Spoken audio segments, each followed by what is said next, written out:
Good. All right, and ladies and gentlemen, welcome to Battling Bishop Baseball on Flow Sports. My name is Curran Campbell. This is my first baseball game of the season. Baden Collins will be joining us shortly. He has to take care of one more public address situation. He's double shifting here today. The great SID here at North Carolina Wesleyan. And we'll get you settled here in just a minute. The battery for the Battling Bishops today, it'll be the freshman pitcher Caleb Dennis, and catching for him today, it'll be Seth Jones, the junior out of New Smyrna Beach, Florida. Caleb out of Currituck, North Carolina, down east, and stepping into the box and ready to lead off this afternoon's game. It'll be Christian Lancaster for Hampden Sydney. Curran, good to have you today. Appreciate you being here. Good to be here. You've done a great job on basketball and football. Glad to have you for baseball here this spring. And Baden, as you know, baseball is one of my favorites to always be at, as the first pitch missed low. Will be 1 ball, no strikes to Lancaster.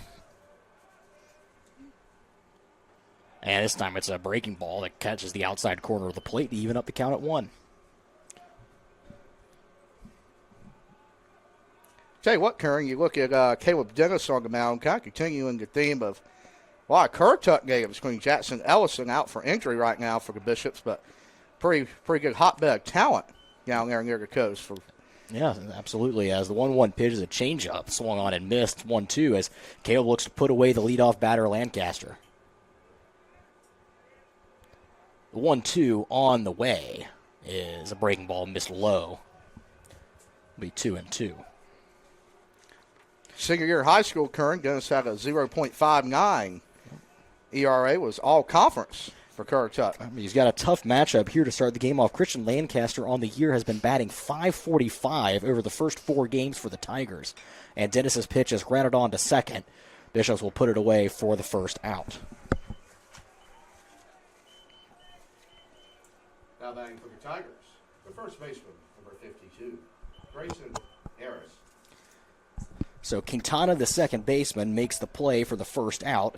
And now, new batter up for Rocky Mount. It's Harris. Or actually, not for Rocky Mount. I'm just saying things. For Hampden Sydney, it's Grayson Harris. Harris out of the gate hitting .645 in the Tigers' first 4 games. And he takes this one and got a corkscrews at foul down the first base line. It'll be strike 1.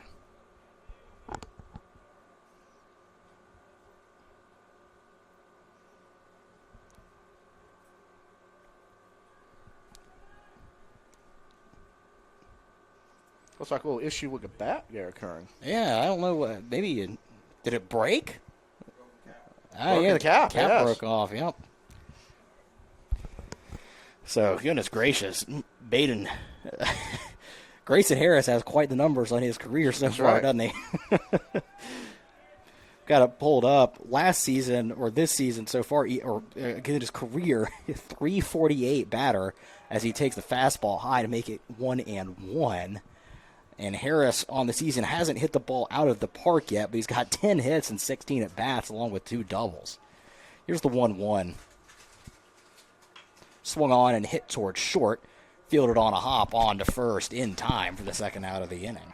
Talking about him, Curran started 63 of 76 career games. Pretty reliable. Little Cal Ripken. Yeah, right out of the gate in his freshman year, getting after it. How about you for the Tigers? Investigated hitter, number 14. Chase Howell. So Nance makes the play for the Bishops to make it 2 outs and nobody on. Dennis's first pitch is misses high. Makes it 1-0. Nobody on, 2 outs. Howell at the plate for Hampden Sydney. Jace Howell. He hits a kind of a bloop out towards left center. It's going to fall in. Howell will be on first base with a single, and Hampden Sydney is in business. Stepping in for the Tigers, the third baseman, number 8, Matthew Arnold. Marlon Bowen out on the left. Charged in aggressively on the ball, but never really had a chance. So Caleb Dennis in his first start is going to have to work out of not a huge jam, but a little more work this inning than perhaps he anticipated. Rough start for Bowen. offensively this year, Curran. Yeah, Bowen no hits yet, 0 for 13, but a couple of walks and a couple of RBIs. He's been able to make it matter when he's gotten on base and is seeing the ball well. Just a matter of time before he starts to see some positive results with the bat. Swung on a miss for strike one to Matthew Arnold. Arnold, the third baseman for this Tiger squad. Career batting average of 328, 10 doubles, and 29 runs scored for Arnold in the box. 5 RBI already this year. As he drives this one towards right field, it'll be a base hit on a line drive. Tigers will take it station to station, and it's first and second with 2 outs. Tigers putting together a little bit of a 2-out rally here. We'll see how the freshman Dennis is able to settle down. How about for the Tigers? It's center fielder, number 44, Jack Wilson. Curran, I think we've seen that in the first few games for Wesleyan this year. A lot of trouble with 2 outs, especially Lynchburg. I believe they had a 5-run inning on opening weekend, all with 2 outs. Wesleyan having a tough time getting the final out of the inning, but to be honest with you, look really good on first and second out so far on the mound this year. And so here's Jack Wilson, the center fielder, as he takes a breaking ball for strike one. Wilson only hitting 188 on the season thus far, 3 out of 16, but he's scored 7 runs. Mainly due to the fact that he's walked 5 times. So a patient hitter. 0-1 misses outside. It'll be even at 1-1.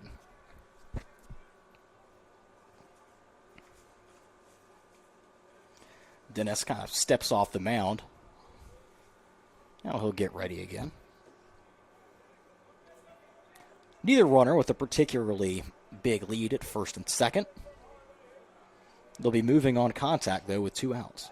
Pickoff move behind, and goodness, Quintana had to jump a little bit to keep that from going in center field.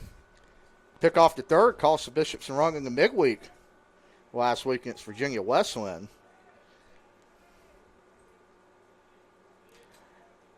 And here's the 1-1. Breaking ball missed outside. Nice stop by Seth Jones behind the plate. Had to kind of back pick it and lean over into the the left-handed batter's box.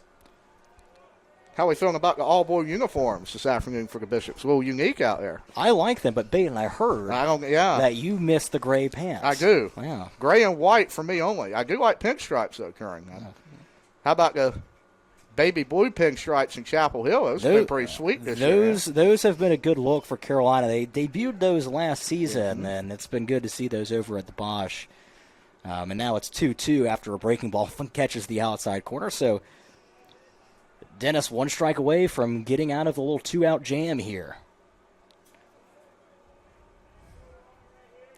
The 2-2. Swung on and hit towards left field. Bowen tracking over. Will he get there in time? He will not. It's going to fall in for a bloop single. Scoring on the play is Jace Howell. He was in there easily, and the Tigers out to a 1-0 lead. Stepping in for the Tigers, still left fielder number 2, Christian Chambers.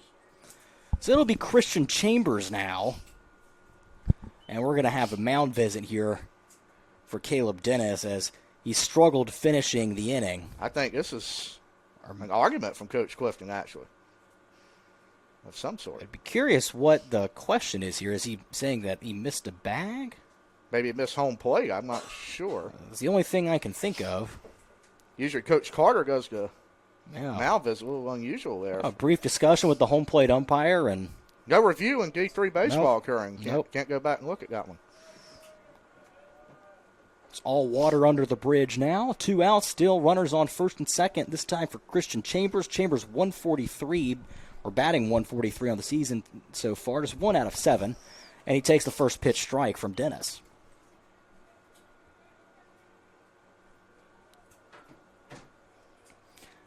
Chambers out of Midlothian, Virginia.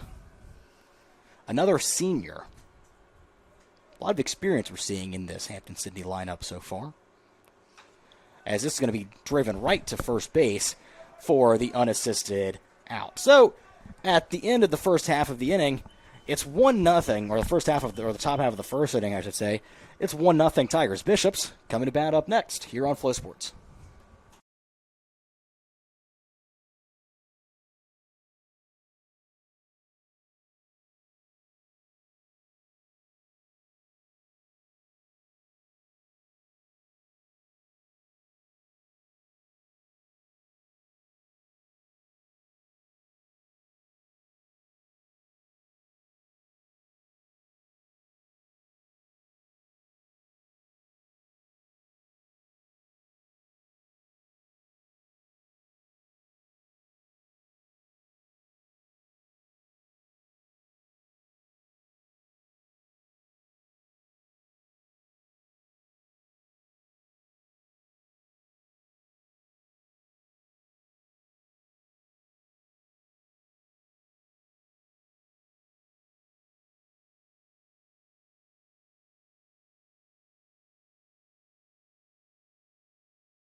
Sweet. So Javi Quintana will lead off for the Bishops, the second baseman. Gavin Gregory, the man on the mound for Hampden Sydney, throws a first pitch strike on the outside corner.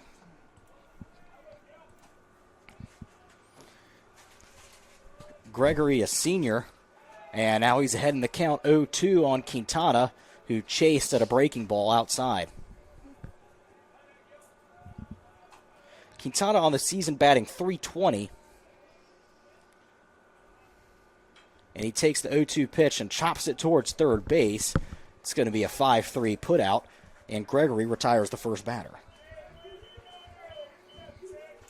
Stepping in for the Bowling Bishops, their right fielder, number 5, Malachi Hayes. Well, start the year, Malachi Hayes has had, Kieran, having to step in right field. Yes, Malachi batting .400. A lot of injuries that have happened kind of in the outfield, and Hayes, one of the gentlemen that's had to step in into an unexpected role. And so far, he's taken advantage of that as he takes the breaking ball high for ball 1. 2 outfielders that were supposed to start year now out for Wesleyan. Unsure of their status going forward. The freshmen having to step up this year, which could lean well for the Bishops in the postseason, getting a lot of guys some experience. Hayes takes the 1-0 fastball for a strike on the outside corner. And the 1-1 delivery swung on and kind of chopped, or not even chopped, just kind of squibbed towards first base. It'll be a 3 unassisted put out to retire Hayes, and it's 2 up, 2 down for the Bishops. Now batting for the Bowling Bishops, good first baseman, number 15, Jackson Hobbs. So Jackson Hobbs, the man to the plate, right-handed batting first baseman. Nobody on and 2 outs, but that's the situation that Hampden Sydney got a run out of. We'll see if the Bishops can do the same as this is lifted out towards deep left field, back at the track, at the wall, and into the trees. Jackson Hobbs has taken 1 swing and tied this ball game up at 1. Home run, Bowling Bishops, and number 15, Jackson That's Hobbs. The second home run for Jackson Hobbs on the season, his 8th RBI. And where Hampden Sydney kind of dinked and dunked their way to a run, Jackson says, to heck with that, I'm going to take it out myself. That same spot hit his first one, Kieran. What a shot. Yeah. A hanging slider, I believe. He got all of that one. Yeah, breaking ball just right over the heart of the plate, and Jackson was not messing around. Designated hitter, number 20, Jacob Trivet. So Jacob Trivet, of course, who had one heck of a weekend himself against Lebanon Valley, is going to see if he can continue his hot streak into the midweek today. Trivet, the DH, batting .345, 3 homers, 9 RBI on the season. As he takes the 1-0 pitch outside, it's 2-0. Kieran, I'll tell you, both homers over the top of the trees in left field. I heard one of them landing on the soccer field. How about that? That's a good distance away, too. That's well over 400 feet. You think if he continues this week, he's got a shot at Conference Player of the Week? Most definitely, but no success this time for Trivet as he kind of corkscrews it towards first base.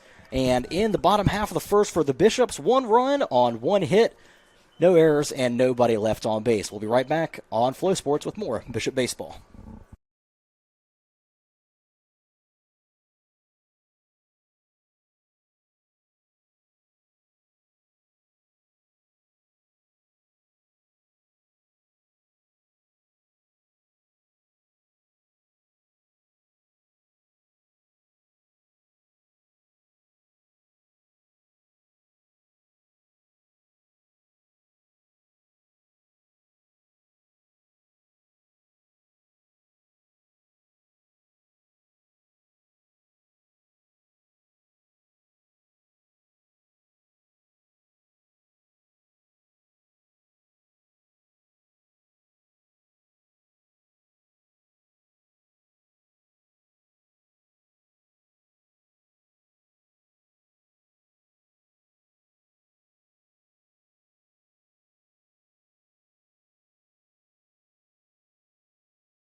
All right, Hunter Powell will lead off the inning for the Tigers.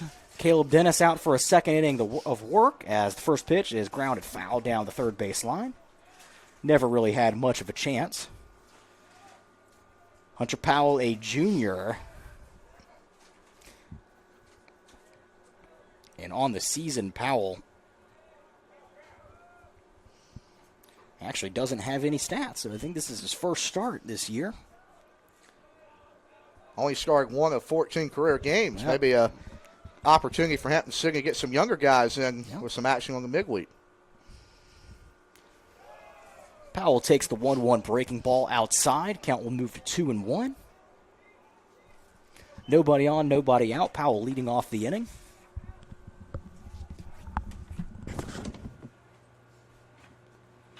Dennis's 2-1 is grounded to Quintana at second. He'll flip to first base, and Powell is retired.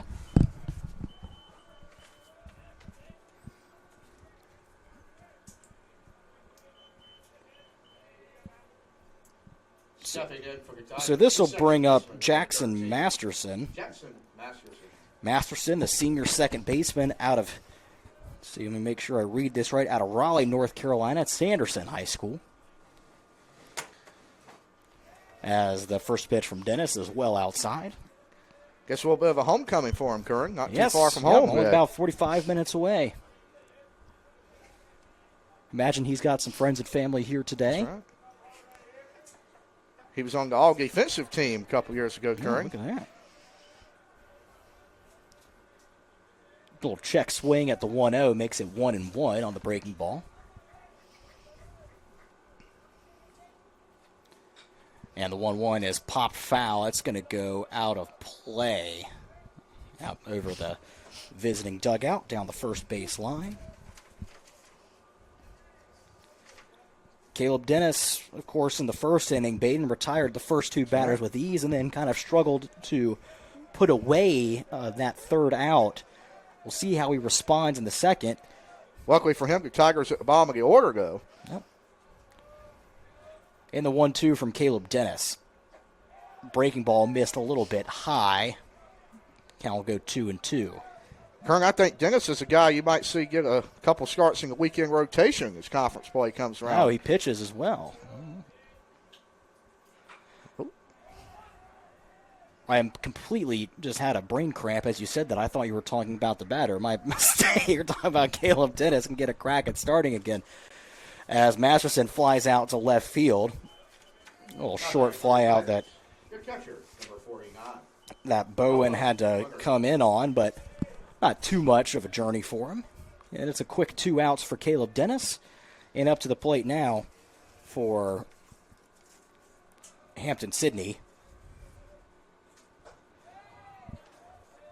It'll be Colin Mabe. Or correction, it's Noah Leonard, the catcher. 49 and not 48. The 1-0 from Dennis. On the way, swung on, fouled back. It'll be 1-1.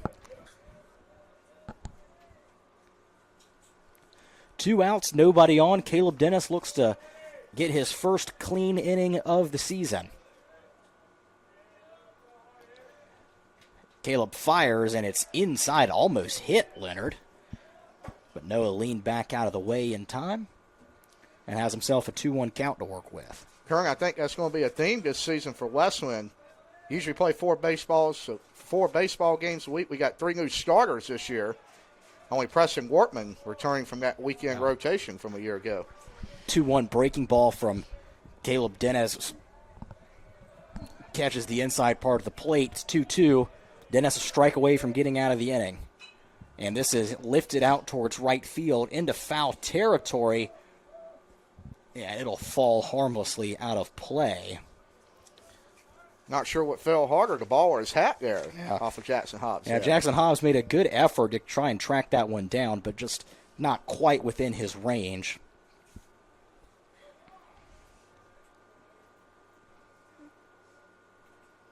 Jackson's collected his hat. Now he's going to mosey back to first base, as is Quintana to second. They had both kind of taken off from the infield after that. And Dennis will try again on the 2-2. fires, and it's chopped towards third base, foul. And we'll do it again. Speaking of uniforms, Karen, you don't usually see white pants on the road for the Tigers. No. White pants usually a home look. But with the Bishops in all navy with gold accents, that's what we'll see a little bit of mix and match from visiting teams as Leonard lines it right to third base. Easy play. And it's a 1-2-3 inning. No runs, no hits, no errors in the top half of the second for the Bishops. We'll be back with the Bishops coming to back up next on Flow Sports.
So Colin Scoggins, who recorded the out to close out the top half of the second, leads off the bottom half of the second, and he takes the first pitch from Gregory low for ball one.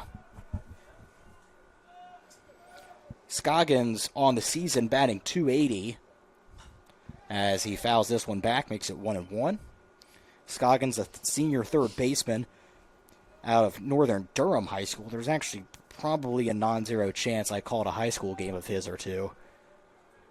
Oh, you get some Durham High School baseball? Yeah, because at the time, at least, Orange High School and Cedar Ridge High School, where I do some part-time play-by-play over there, were in the same conference as Northern Durham, and so there were some matchups there that I don't have any coherent memory of, but I'm willing to bet that Colin was a participant. Here's the 1-2 from Gavin Gregory. Scoggins takes this one outside. It's 2-2. Is baseball your favorite sport to call? I love doing it, but I love basketball too. That's it's right. Probably 1A, 1B. I don't want to try to rank them. And Scoggins swings and misses at the breaking ball. Goes down on strikes. First strikeout of the day for Gavin Gregory. And that'll bring Seth Jones to the plate, the catcher for the Battling Bishops. Number 46, Seth Jones. Seth Jones, a little bit of a slow start at the plate, only batting .143 on the year so far, but as good a time to start as any is today as he takes the first pitch from Gregory for a strike. Now the 0-1. Gregory working fast on the mound, makes it 0-2 right off the hop. Nobody on, one out for Seth Jones. Well, he's in an 0-2 hole. Takes the breaking ball outside. Seth out of New Smyrna Beach, Florida. Didn't play a whole lot last year, mostly as a defensive substitute. And now he takes the 1-2, but this time Seth stepping into the starting role as the catcher this season. For Jaden Barker. Yep. He did get some time last year in midweek games, occasional Sunday game when the Bishops were going for a sweep. And Jones grounds it up the middle. It's going to be, I shouldn't say booted because it was going to be a hit either way, but an infield single for Seth Jones has the Bishops in business here. And that'll bring up the shortstop, Mason Nance. Nance batting .296 on the season, 8 RBI, so Mason making the most of his at-bats so far. We'll see if he can do it again here. Jones the runner on second, 1 out in a 1-1 ball game. He's really been hog after the Lynchburg series, Kieran. Really heated up against Virginia Wesleyan last week. Mason takes the first pitch low for ball 1.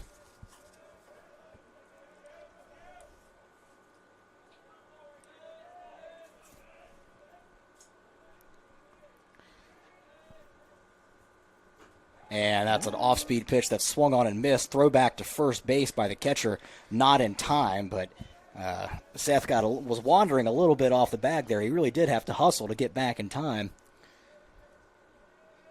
But as long as you get back, ultimately, that's all that matters. I will add, Kieran, Coach Clifton changing up the lineup a little bit today, so we got ball in play. Nance drives it out to right center field. That's going to get down into the gap. Kind of bobbled out in right field.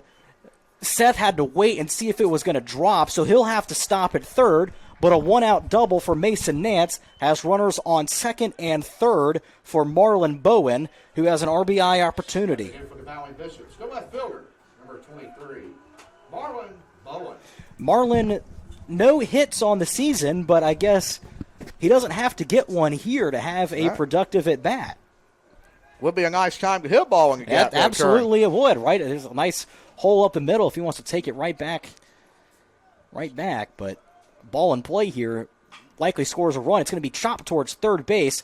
Throw will go to first. Runner advances from second to third as well in Nance. And Marlon Bowen will pick up an RBI on the fielder's choice. The ball was hit hard. I almost thought you were going to be wrong there for a second. May have play at the plate. The third baseman for Hampton Sydney took a good look at throwing home. That's the third baseman, Arnold.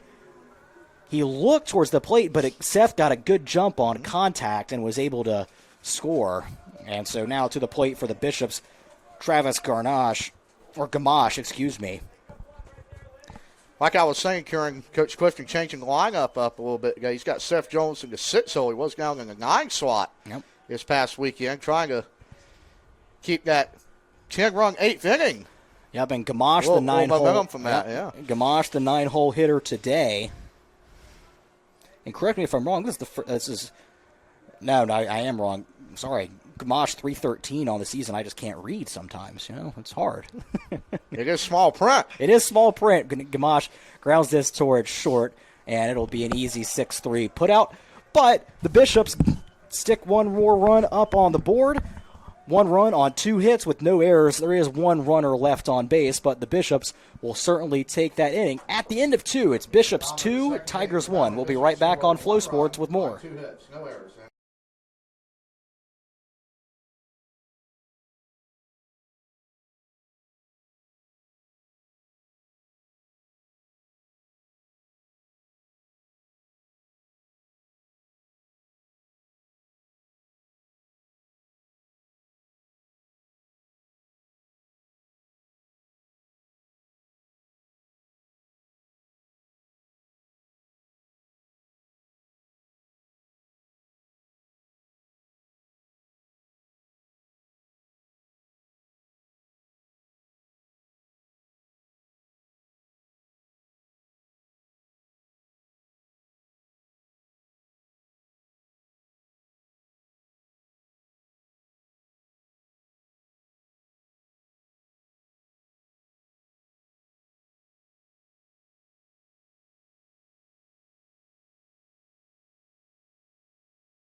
All right, back to the top of the order.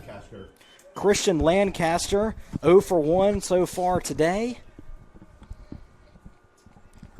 Caleb Dennis facing the top of the order for the second time as Lancaster swings and misses at strike 1. And Baden, what have you liked from Caleb so far? I think he's really controlled the ball well, Kieran. Obviously, in the second inning there, was able to get a quick 1-2-3 inning, like I mentioned before. Not only today, he has struggled with 2 outs all year. Yeah. Maybe getting a little composure under him. This is a pretty good Hampton-Sydney lineup if you look at the numbers. Yeah, absolutely. I mean, Christian Lancaster coming in today was batting .545. That's impressive. It's fallen a little Yes. bit because he grounded out in his first at bat, but it's still not somebody you want to mess around with. But Caleb Dennis has him in an 0-2 hole here. Pitch fouled off above the Wesleyan dugout down the third base line, and it'll stay 0-2. Lancaster out of Danville, Virginia, just across the North Carolina-Virginia border. Guess the Averett Cougars couldn't land him up there. Hometown of former USA South foe. 0-2 pitch, and Lancaster checks his swing and did not go, so it'll be 1-2. Dennis will try to put him away one more time. Here's the 1-2. Driven towards right field, charging in, and it's going to drop in for a single. Christian Lancaster leads off the top of the inning with a base hit. Wow, blue pitch for the Tigers so far today. Yeah, a lot of hits just kind of off the end of the bat. Hayes was trying to charge in and make a play on it, but just not quite enough. Just didn't really ever have a real chance at it as Grayson Harris steps into the box. Like we said, Grayson Harris, another great batter. I mentioned at the start of the game he's hitting .625 coming into today, but Caleb did get him in the top of the first. So he'll try and replicate that result here. Good as time any for a double play ball, but Lancaster's running, gets a hit and run, and it's going to go through to right field. Lancaster will get to third. And it's a high throw, but no further advance. Runners will be on the corners with nobody out for the Tigers. I don't think they could have thrown that one up any better. No, they sure couldn't. Now batting for the Tigers. Who gets a good hitter, number 14, Jace Howell. When you have high contact hitters like this Tiger lineup does, you're able to execute those plays a little bit more easily because as long as you're able to say, hey, I can guarantee right. I can get contact here, what would usually be a little ground out to second base turns into a base hit and a good situation on the hit and run. And I tell you what, Kieran, not an easy job to go back side there either. No. So Jace Howell, the lefty batter, had him to count 1-0 after Dennis's first pitch missed.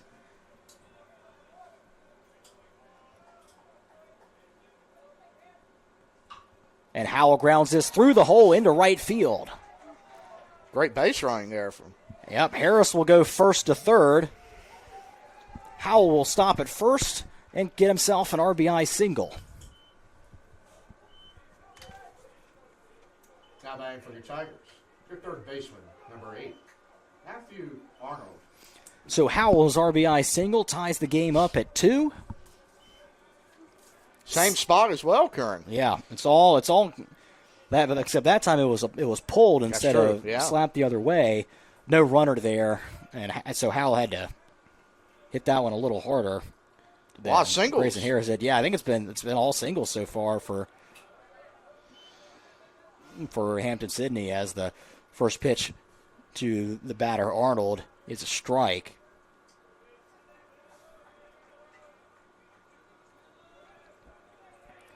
Caleb Dennis is 0-1.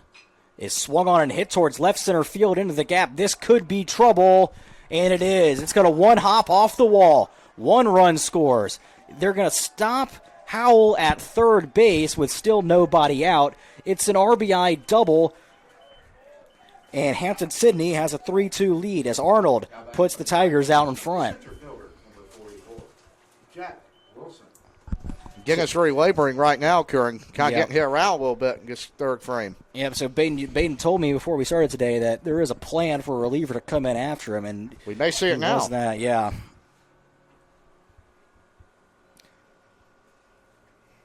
So pitching coach coming out, and yep, he is indeed going to pull Caleb Dennis. Runners on second and third will be his responsibility, and we'll be back after this break on Flow Sports. Stick around for more, and we'll let you know who's coming in right after this.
So Colby Lewis into the game, the freshman out of Nash Central High School right here in Rocky Mount. Colby standing at 6'7", an imposing figure on the mound. He hasn't given up a run so far this year, but boy, he's been put into a tough spot here as Hampden City tried to lay down a bunt. They offered it'll be a strike, but unable to make contact on the bunt was Jack Wilson. Well, I can see a bunt there where you're hitting the ball here in the third, Karen. Yeah, especially with nobody out, but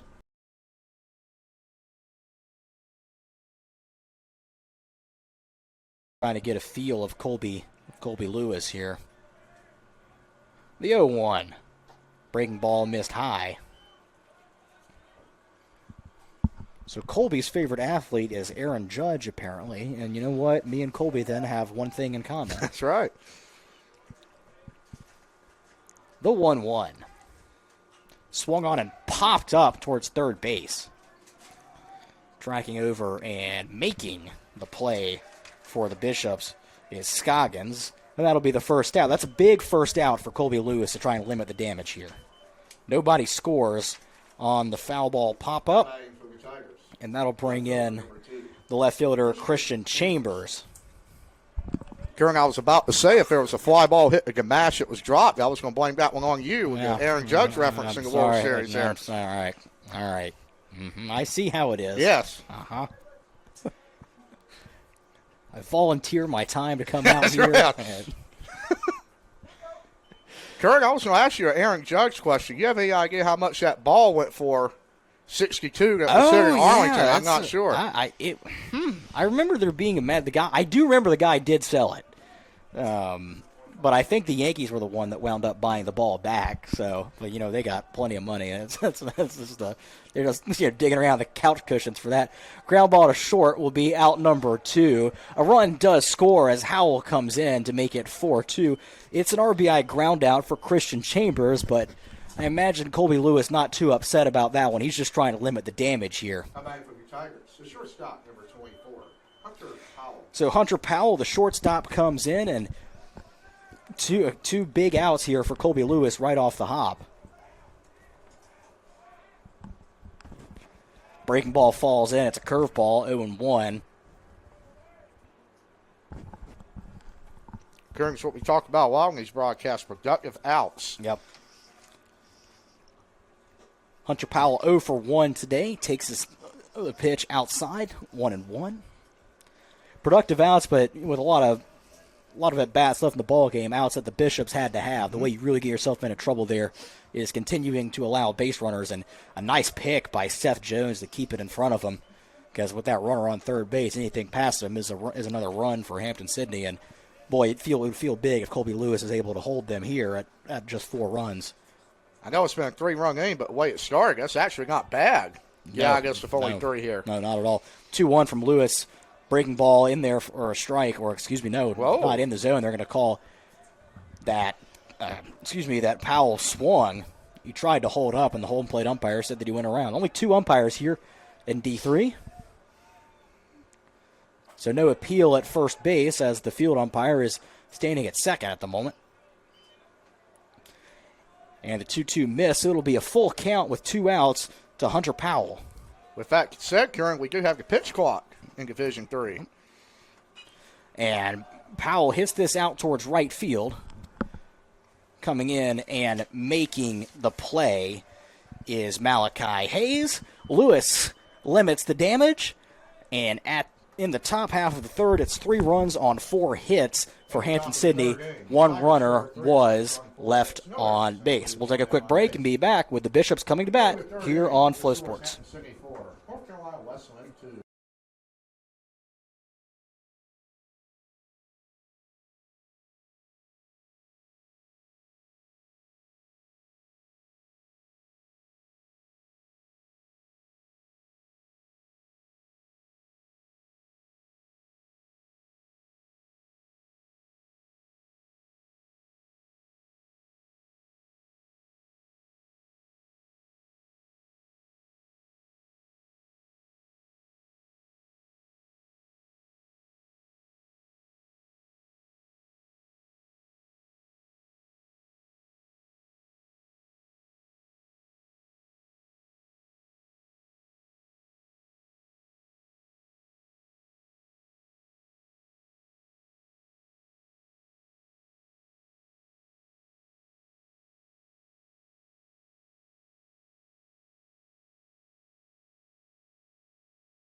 Javier Quintana leads off the inning against Gavin Gregory for the Bishops. And, Baden, I was told you had something to tell us. That's right. Just got a message from Hall of Famer Mike Fox, who's listening in today, Curran. Okay. Quintana drives out towards right center What a field. play, And Curran. what a play in center field by Wilson, tracking back and laying out, catching it kind of above his head, twisting all sorts of different directions, and that'll be a loud first out of the inning. Valley Bishops, get right fielder. Number 5, Malachi Hayes. So Malachi Hayes, the left-handed batting right fielder, will step in for the Bishops. And Baden, what did Mike have to say? Says he's enjoying your commentary. Oh, excellent! All right, He's that's wanting to good see if to the hear. Bishops can get 3 in a row today. He's getting ready to, I believe, heading his boss. I think he even said he's going to have us on the television. Florida Sports on the television, and the swinging the boss this afternoon. Yeah, sure. Here's the 0-1. Hayes chops it foul. It's hitting a button on there. It's bringing it. Yeah. So 0-2 to Malachi Hayes. Now Hall of Famer, college baseball Hall Yes, of Famer and Mike Baden, Fox. you were over at the event. That's for right. Coach Fox. And what was that experience like for you in KC? Once in a lifetime, Karen. Not many nights you can be in a room with Roger Clemens, Mike Fox, Jack Caglione, just to name a few. Hey, Mark Teixeira was Mark there. I Teixeira. was very jealous of that one. Mark, one of my favorite Yankees. And, Heck of an ACC player at Georgia yeah, Tech. Georgia Tech, Yeah. absolutely. And great major league career with the Texas Rangers, the Anaheim Angels, and the New York Yankees. And the Atlanta Braves for Mr. Teixeira. Now back to the Valley Bishops, good first baseman, number 15, Jackson Hobbs. So Malachi grounds out, and that'll bring Jackson Hobbs to the plate. Jackson, of course, hit a towering home run to left center field his last time up. See how Gregory pitches him. Speaking of the Yankees, Karen, what do you think about Tampa Bay Rays going to be in Yeah, they're George gonna be playing. Steinbrenner Field I this know, spring? and Steinbrenner Field, like, to be clear, I mean, that is a major league It is, facility. yes. So the Rays, frankly, probably clubhouse-wise, might actually have a better situation True, than yeah. they did at the ballpark in Tampa. But it's obviously with the hurricane that hit, really wishing everything. There's still a lot of rebuilding Yes, going it on is, down there in Tampa, so certainly wish them all the best as they recover from that. What's the deal with the Tampa Tarpons? Are they going to have a I am not sure. I haven't read into it. Hobbs grounds it up to center or towards center field. A diving play and the throw made by the second baseman, Masterson. There's that all-region defense that you see from Masterson paying off there. It'll be a 4-3 putout as Hobbs is retired, and there are no runs, no hits, and no errors in the bottom half of the third. We'll move on to the fourth after this here on Flow Sports. Stick around.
Sweet. So Jackson Masterson will lead off for Hampton Sydney as he takes the first pitch inside for ball one. Masterson, of course, just made a sparkling defensive play to close out the bottom half of the third.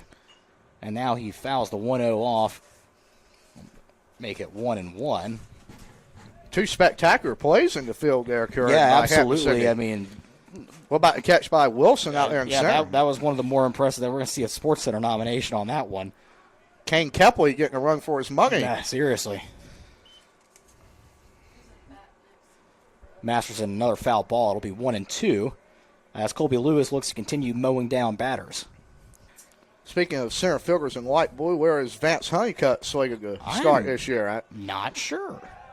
And the 1-2, though, from Colby Lewis here catches the outside corner, and Masterson down looking.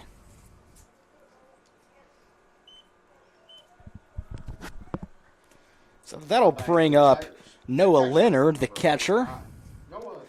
Leonard 0 for 1 so far today. First time facing Lewis.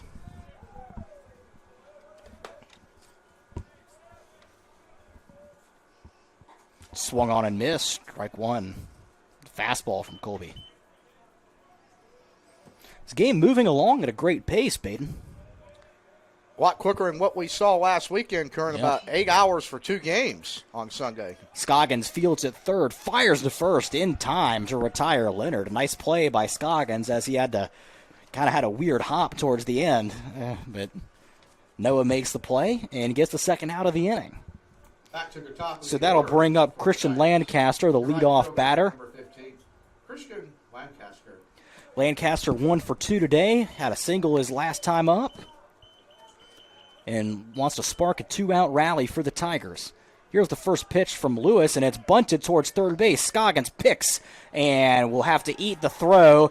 Never had a chance as he was playing back, and Lancaster was able to lay down the bunt. But now everyone's coming off the field. Did he call him out, Curran? Yeah, I'm not sure why, but it looks like Lancaster is out.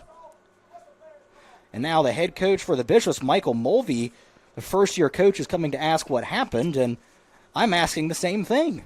Shades of last night in the Stetson Florida game. Runner stepping on the wrong base. Yeah, we don't have that. We'll talk about that in the next inning. But I guess what they're saying is that Lancaster may have stepped out of the batter's box when he bunted, yeah. and that might have been that must have been why he was called out. But either way, 3 up, 3 down. We move to the bottom half of the fourth here on Flow Sports. Bishops coming up to bat.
So Jacob Trivet will step in and lead off the inning for the Bishops, trailing 4-2.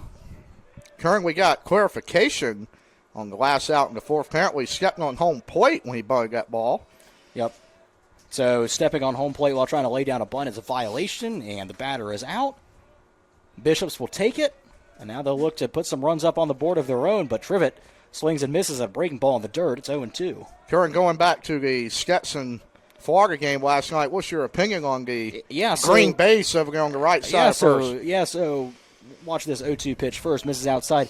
It seemed, at least in that situation, it caused more problems than it caused solutions, right? But because it was not a close play, I believe. No, it wasn't. And they said that the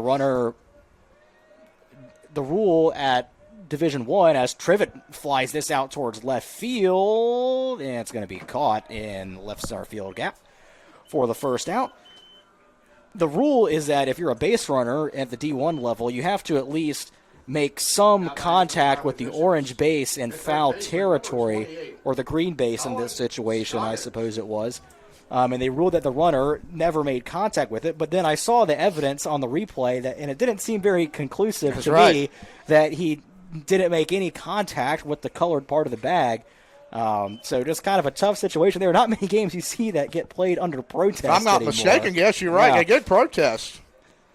Yeah, and the Major League level, I don't even think you can play under protest anymore. I feel like I remember a couple years ago at the Major League level, they just got rid of the protest because nothing ever happened off of it, and they just kind of thought, I guess it was just redundant to exist when they were not redundant, but just pointless, I should say. But it's an 0-2 count on Scoggins as Gregory has really settled in for Hampden-Sydney, but Collin will foul this one back out of play. Talking about Division I baseball occurring, we had a big midweek slate last night. Duke and Campbell. The Campbell's taking down ECU and Duke in the same year. Yeah, Campbell kind of big game hunting so far. Ground ball to shortstop on to first, and Scoggins is retired. But yeah, Baden, you're right. Campbell, two out of the 3 wins against high major in-state opponents. So the Camels going out there and making their wins count. As Seth Jones steps up to the plate for the Bishops with nobody on and 2 outs. Gregory's first pitch is in the dirt. Ball 1. And Baden, that's your alma mater. That's Campbell, correct, of course. And so, a new coach this year is Justin Hare. Went to Ohio State, got shout to Buckeyes currently alive. Buckeyes actually in the Wesleyan athletic office, believe it or not, The 1-0 is swung on and missed. Breaking ball low, and Seth was over the top of it. Kind of on the opposite side of the equation of the Campbells. Kind of a rough start for Duke, NC State, and East Carolina. Pirates got swept by UNC this past weekend. I believe State's lost 5 in a row. State has lost 5 in a row. They got swept in the Jacksonville Invitational, and then they lost to Liberty before that, and then lost to Richmond yesterday at home. They're just not hitting the ball very well, and you're not gonna win any ball games playing like that. So 2-1. Or 3-1, to Seth Jones. The delivery from Gregory is a strike on the outside corner. I'm not sure Seth liked that call a whole lot. Nice frame job there, huh? So full count, 2 outs, nobody on. The payoff pitch from Gregory is swung on and missed. Seth Jones down on strikes.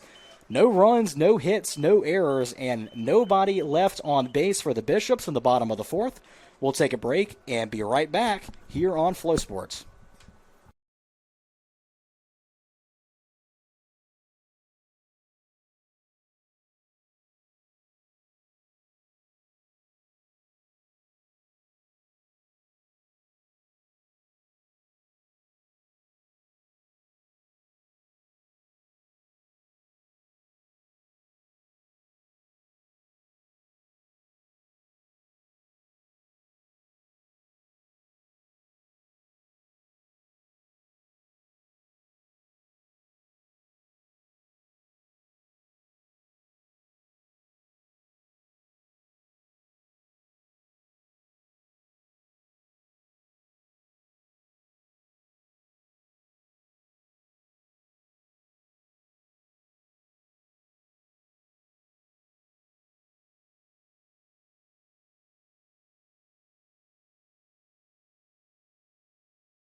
So Grayson Harris leading off the inning for Hampden Sydney. Colby Lewis's first pitch is in the dirt for ball one. Harris 1 for 2 today. Last time up, he chopped a single through the right side on a hit and run. And the 1-0 is swung on and missed. Count is 1-1. So Colby Lewis has looked really strong and since he came into the ball game. What have you liked from Colby so far? I tell you what, Kerr, I'm going to let you call this play a third here. Yep, chopper to Scoggins, fires to first in time for the first out. You know, I think a big part of baseball occurring is mound presence. 6'7" with that commanding fastball, really getting it done so far this season, not just today for Wesleyan. Yeah, and that release point has got to be tricky for a lot of these batters to pick up on. Not a whole lot of guys at standing 6'7", trying to pick up the ball a little bit differently out of that really high arm slot. And that'll bring up Jace Howell, who's 2 for 2 with an RBI today. Takes the first pitch and hit him on the leg, and he'll take first base on the hit by pitch. I believe we jinxed him there, Curran. Yeah, perhaps. It says here, if the review comes back that the call was wrong, the team has to redo the game from the point of the protest, yeah.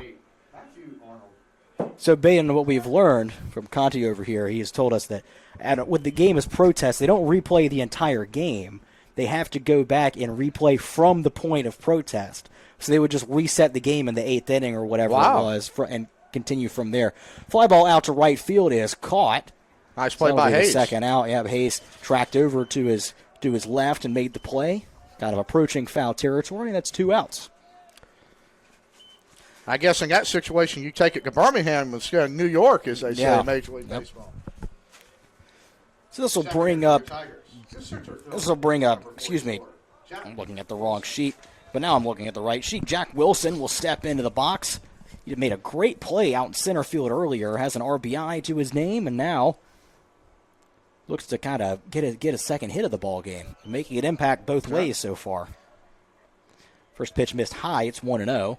Speaking of Florida, Kieran, if you check out any spring training games, I see guys now underway across Major League Baseball. I've watched one so far, but a lot of those kind of in the middle of the day, and I've got other things I got to do. And the fly ball out to center field, unable to make the play. It's going to come in. It's going to be second and third. It'll be ruled a double as Gamache had to kind of track back on it, had a tough play over the shoulder, not able to come up with it. So a 2-out double has runners on second and third for the Tigers, and a chance for them to really kind of take command of this game in the top of the 5th. How about for the Tigers left fielder, number 2, Christian Chambers. So Christian Chambers will step up to the plate. Gamache unable to hold on to that one. Hampden Sydney, the bomb half of the previous thing, Curry made a play very similar out there. Yep, they were able to know. Was it possibly even a higher degree of difficulty play? Because Wilson had to reach over his head for it. 1-0 to Chambers. Big spot here. Now it's 2-0 as Lewis misses low. Gamache actually played in the same conference as Colby Lewis at Northern Nash in the Big East. A lot of realignment going on in high school. Yeah, there is. And the high schools that I call games for over in Hillsboro, as the 2-0 missed, I think, inside. It's 3-0. Do you believe that is for budget reasons, travel accommodation reasons, or? I'm not sure what it is. I mean, because they're expanding to more divisions now. Right. So there's 8 divisions now, and so I think that's the main driver of it. 3-0 pitch misses low, and the bases are loaded with 2 outs. So you would have 8 football state championship games instead of 4, correct? 8 state championship, most things outside of some smaller sports that don't have as many divisions as the others, like lacrosse, for instance. For the Tigers, the shortstop, number 24, Hunter Howell. And Kern, with that said, I wonder if they have to expand venues for football outside of Carter Finley and King Stadium. Do you go into Duke and Wake Forest now like they did a few years ago? Yeah, and of course you also maybe can call up Jerry Richardson Stadium in Charlotte and see him up in Boone at Appalachian State. And there's a ton of options. Dowdy Ficklin could be an option. Just a lot of stuff going on, but then you get into a lot of the east-west divide. That's right. You want more central locations. There's just not that many of them right in the middle of the state. Once you get outside of Duke, Carolina, and NC State, it's all spread out all over the place. I think Vernon T. Bradley Jr. Stadium got to have a hand in that. 1-2 to Powell. Colby Lewis a strike away from getting out of the jam. Mr. Bradley was up here the other day, actually. Nope. Saw him at the last basketball game I was at. He was able to come. That's right. 1-2 from Lewis. Swung Beautiful on pitch. and missed. Colby Lewis fired up on the mound coming off as he gets out of the jam. In the top half of the 5th inning, no runs on 1 hit, no errors, and 3 runners left on base. We'll take a quick break and be right back with the bottom half of the 5th right after this.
Shortstop number 13, Mason Nance. So Mason Nance will lead off the inning for the Bishops. Nance on the day, 1 for 1 with a double. Where he played well past 2 series, correct? Yep. And a nice day today. No errors anywhere for either squad. Really cleanly played game. The 1-0 to Nance, a swung on and missed. Count even at 1-1. And Baden, I want to talk a little bit about baseball history. The recent Baseball Hall of Fame class was announced, and inducted into the Hall of Fame is, of course, Ichiro Suzuki, CC Sabathia, and Billy Wagner, the longtime lefty reliever in the major leagues. And it's always fun to see those Hall of Fame classes around, and you start to see, because both of us are in our 20s, and see some guys that we actually watched playing growing up get themselves into the Hall of Fame. It starts to feel a little bit more real, as it's going to be a ground out at third base for Nance. How about Billy Wagner, the D3 product of Ferrum, used to actually be in the Dixie Intercollegiate Athletic Conference with the Battling Bishops. Yep. So quite the journey from D3 to the Baseball Hall of Fame for Billy Wagner. And Maiden, we see this all the time of D3 kids that have just kind of fallen through the cracks, and they make quite the career for themselves. We've seen it regularly, and especially now. This is going to be chopped fair for Bowen down the third base line. He's going to round first, head for second, and should be in there. Yes, he is, sliding head first into second with a one-out double. Curran, and I know Marlon Bowen, his first hit of the season. I know you're a big Tar Heel fan, but I believe the Tar Heels have about 3 D3 transfers starting on the number 5 team in the country. Yeah, so if I think, starting Tyson Bass, a D3 transfer right here at North Carolina Wesleyan, the all-time North Carolina Wesleyan home run leader, Tyson Bass. Alex Madera, who played at Arcadia up in Pennsylvania, starting shortstop, and Sam Angelo, a D3 transfer, has been splitting time at the DH spot for the Tar Heels. So, yeah, that's right. 3 D3 starters have made their way to Chapel Hill. And this probably has a lot to do with Scott Forbes being a D3 product himself. Played here at North Carolina Wesleyan, and for Coach Fox, who obviously coached here at Wesleyan, won a national championship. And Scott Forbes, the all-time doubles leader in NCAA Division III history. Davey Morgan was about 5 off from that last year, I believe. So the all-time doubles leader at Wesleyan and the all-time home runs leader at Wesleyan both reside in Chapel Hill. As I think he's on the runner came off the first baseman came off the bag and reaching on the error it'll be Gamache.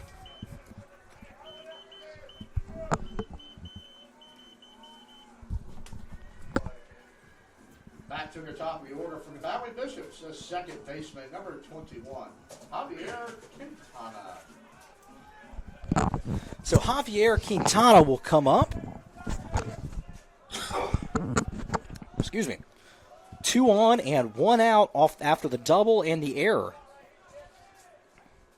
Quintana swings, hits it towards the left side, fielded at third. 5, 4, 3, double play, and the Tigers get out of trouble.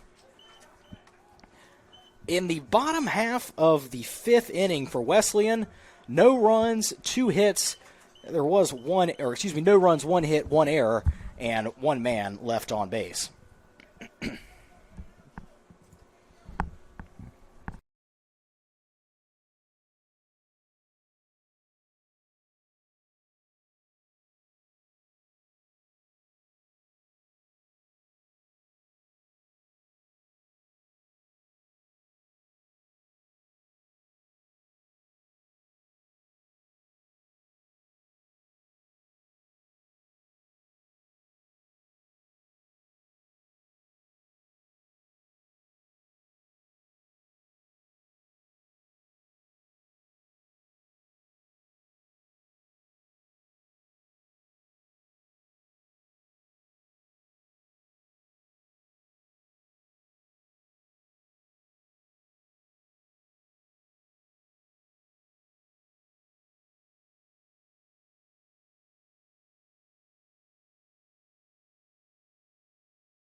So Jackson Masterson will lead off for Hampden Sydney in the top half of the 6th.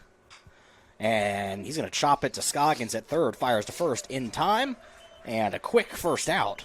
Colby Lewis really settled in out there on the mound for the Valley Bishops. He really has been, and at the pace of his game, we've had some side topics that we wanted to talk about, and the pace of it hasn't really allowed us to get that many of them in.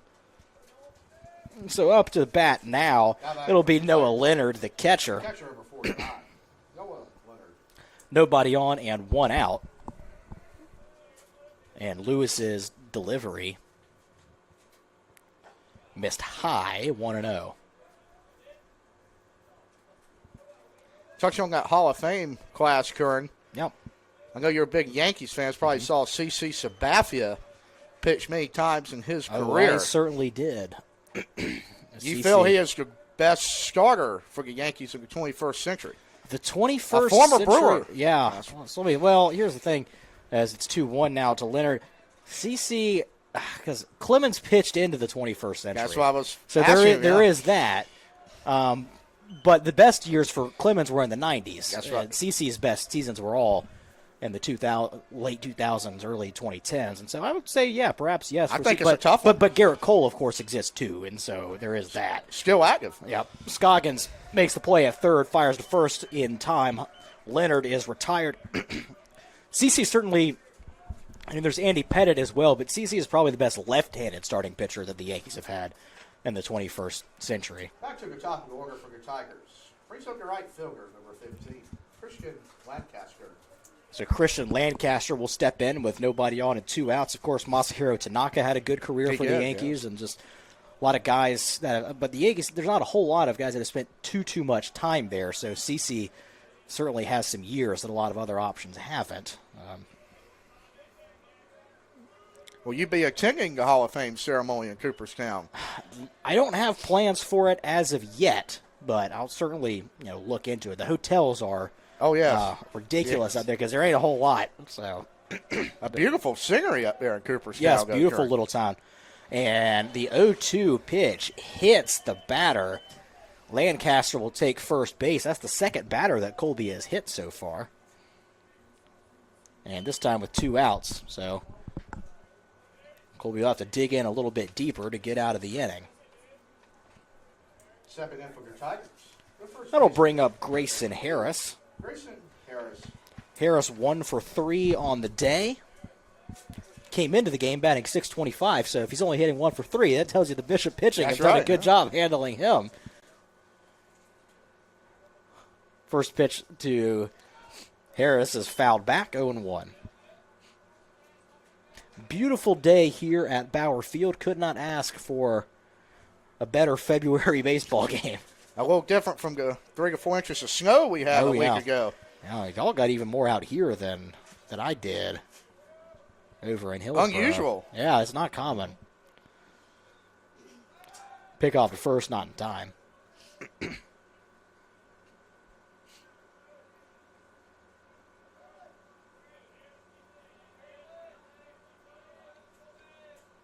See if maybe a hit and run is on here. It was the same situation that Harris executed that earlier. Runner goes. Throw is going into center field. Lancaster is going to go to third. And Seth Jones is going to be hit with the throwing error. Now the throw to third base skips into the dugout. 2 errors on the play for the Bishops lead to a run for Hampden Sydney as Lancaster scores all the way from first on a stolen base and 2 separate throwing errors. Gabash, you cannot compound an error with a second mistake. That brings home a run for the Tigers, Curran. Yep. Sloppy play for the Bishops.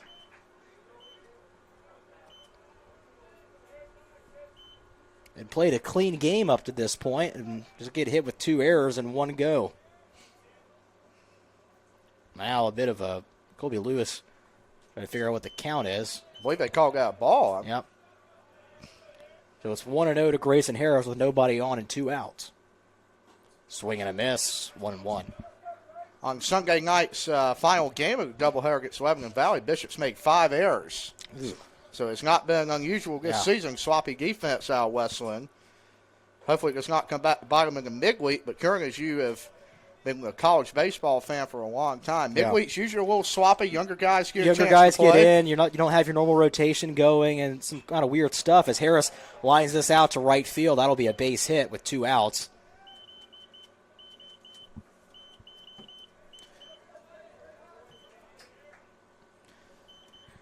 And that'll bring up Arnold with 2 outs and a runner on first. Matthew Arnold. So that's a good hitter, number 14. Jace Howell. Or excuse me, no, it's Jace Howell. Arnold had come out to collect the bat, and I mistakenly thought he was headed into the batter's box. This is Jace Howell, pardon me. I think I need Remington, Curran. Exactly. Remington could help out here.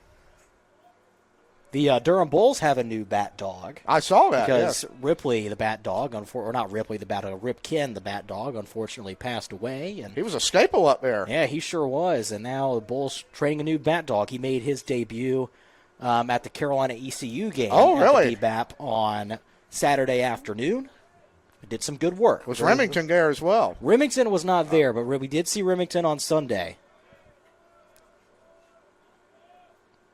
Carolina actually has later this year, they have a Remington bobblehead giveaway. You're going to have to snag me one if the Bishops are at home. I'm going to have to, we'll see if I can get more than one of those as another stolen base. The throw goes into center field again, but no advance. Not sure what the pitch was there, Karen. Was it what was called? Maybe a ball low? I think it was a ball low. They'll correct us if we're wrong.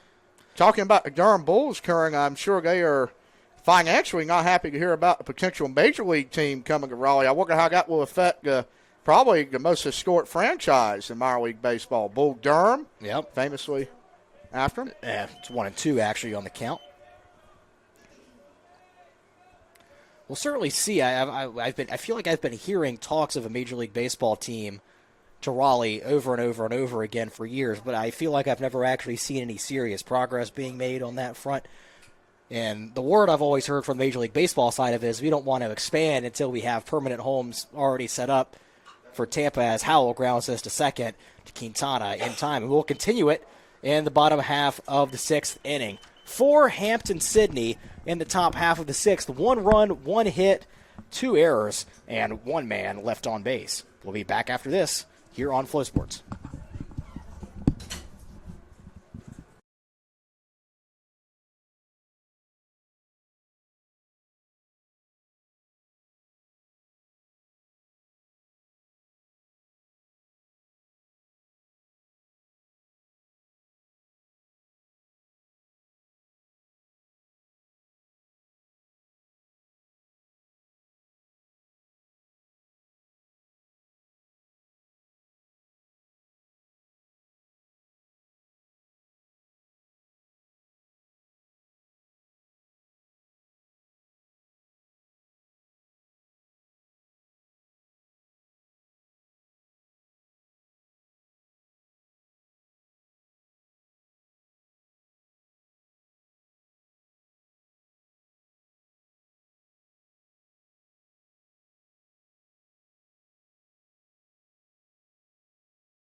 Leading off the inning for the Bishops, it'll be Malachi Hayes. Hayes 0 for 2 so far today. Gavin Gregory is through 5 innings of work so far. He's only thrown 56 pitches. At this rate, he's on pace to just finish the game for been doing, Kern. For the Tigers. Yeah, and nobody up for the Tiger bullpen quite yet.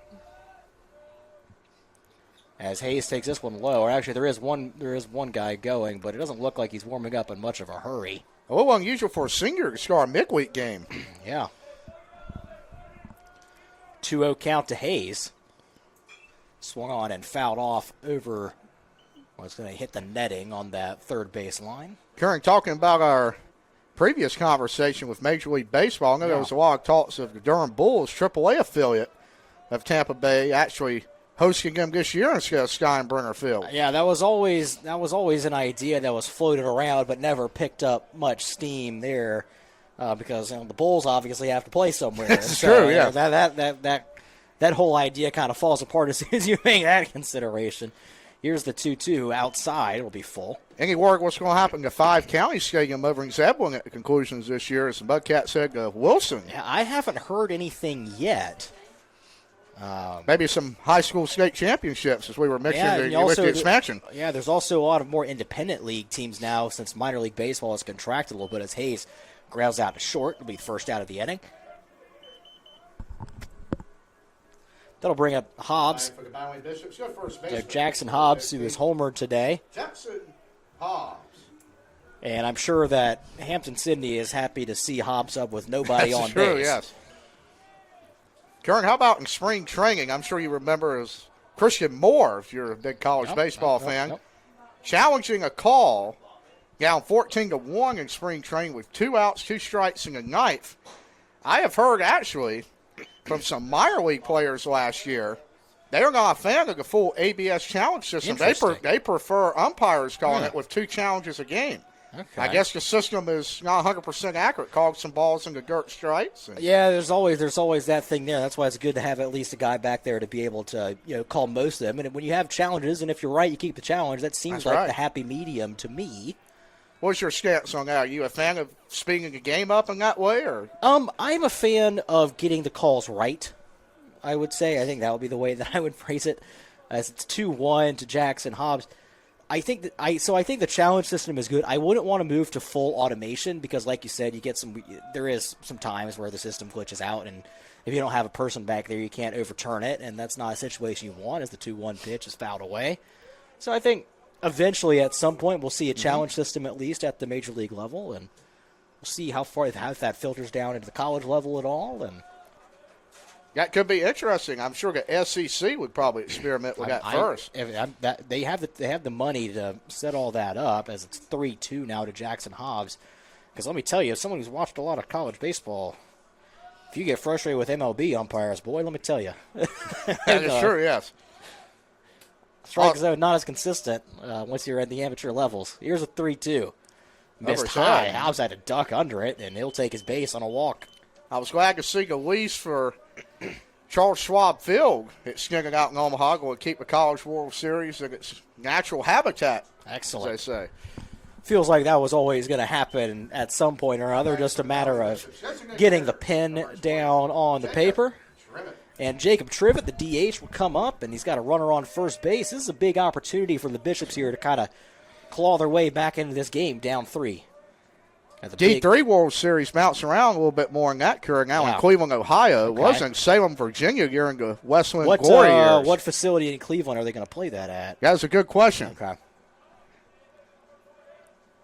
Or the D2 College World Series. I believe the Lake County Crushers, actually. Okay. I think a minor league team. Not sure who they were affiliated with. I get it one time. Cary has been a home for, the D2 World CWS, Series for a while, yes.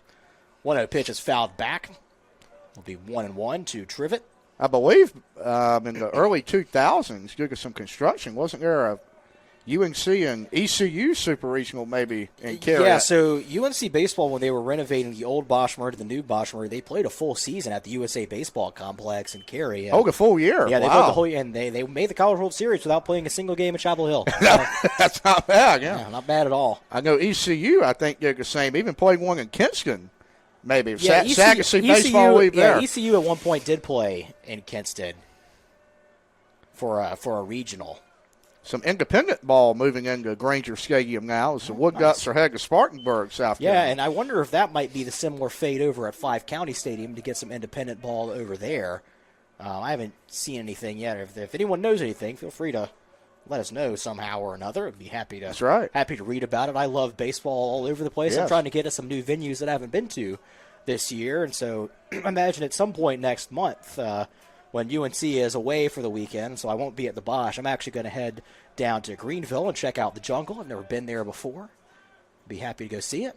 As Trivet fouls it back, because as someone like me who loves college baseball in North Carolina, I've actually been to shockingly few venues around here because I'm at the Bosch all the time. I would never guess. Here at Wesleyan. I would never guess you wouldn't have been to ECU. I know. You just missed the Tar Heels there, completing the sweep. If they weren't playing on a Monday at 5 o'clock when I had to work, I probably would have made the trip. But it's kind of tough to swing that right at 5 o'clock. If I left when I finished work at 5, I would have made it for, I don't know, an inning. But you sure got you got to get you some barbecue out there. I hear they have some pigs cooking in the jungle. I know. I'm all about that Eastern style barbecue. So I got a friend that's a senior at ECU, and I might have to pay him a visit in a couple later on this month as Trivet goes down on strikes. It's a big strikeout for Gavin Gregory to get the second out of the inning. So that'll bring Colin Scoggins up to the plate. Scoggins 0 for 2 with a strikeout today, but tell you what, Karen, you talk about renovations in the state. Duke and NC State, both their ballparks undergoing massive renovations. Duke Field and Coombs Park are both undergoing massive renovations as Scoggins swings and misses at strike one. And much needed, I would say. Yes, absolutely. And speaking of Jack Toombs Field, Chris Pollard just recently, Duke scuffling a little bit out of the gate so far, but Chris Pollard has picked up enough wins to surpass the Jack Toombs, of course, the namesake of the ballpark over in Durham, as the all-time wins leader at Duke. And Chris Pollard has certainly meant a lot to Duke baseball. Probably it's hard to think of somebody other than maybe Jack Toombs himself that's had the impact on that program that Chris Pollard has had. Chris Pollard came from Pfeiffer, Curran, in the same conference as the Battling Bishops now in the USA South. Pitch hit Scoggins. He'll take first base on the hit by pitch, and I'll have 2 runners on with 2 outs. If I remember correctly, Chris Pollard coached at Pfeiffer. He also, I think he played college baseball at Davidson. He played his college ball. Then he went on after Pfeiffer to coach at Appalachian State, and went Appalachian State over to Duke. So he's been all over North Carolina coach in the college baseball. So just a North Carolina college baseball lifer at this point. We're going to have a pitching change for the Tigers. First of the afternoon for Hampden Sydney. Gregory might be approaching his pitch limit. He's at 77. We'll take a break and let you know who's coming in right after this here on Flow Sports.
And Alex Fitzhugh, the junior out of Chesterfield, Virginia, takes the mound for Hampden Sydney, and he's inherited a little bit of a mess here. First and second with 2 outs as Seth Jones comes to the plate and takes the first pitch inside, ball 1. Currently, I received a text message. Okay. Volleyball athlete Brooklyn Covert has corrected us on the D3 World Series in Cleveland. Okay. They are the Lake County Captains affiliated with the Guardians. I misspoke there. Okay. Shout out to her getting that corrected. All right. As Jones, laced it down the left field line, but just a smidge foul. As you are well aware, Kieran, I'm not exactly familiar with Cleveland minor league baseball. Nor am from I. North Carolina. Yeah. But appreciate the correction. That's what we need, folks. I know their AAA affiliate is the Columbus Clippers, and their AA is the Akron Rubber Ducks. But below that, what a name! I know it's a great name, the Akron Rubber Ducks. I believe the Clippers, they play in Durham every once in a while. Yeah, they're both in the International League. Yeah, so the Clippers do come down to Durham. But here, Alex Fitzhugh has a 1-2 count on Seth Jones. Big pitch coming here. That's a great pitch. And Jones takes it on the inside corner. Strike 3, down looking, and Fitzhugh fired up, walking off the mound. Big strikeout for him. In the bottom half of the 6th for North Carolina Wesleyan. No runs, no hits, no errors, and 2 men left on base. We'll be right back after this here on Flow Sports.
Tigers.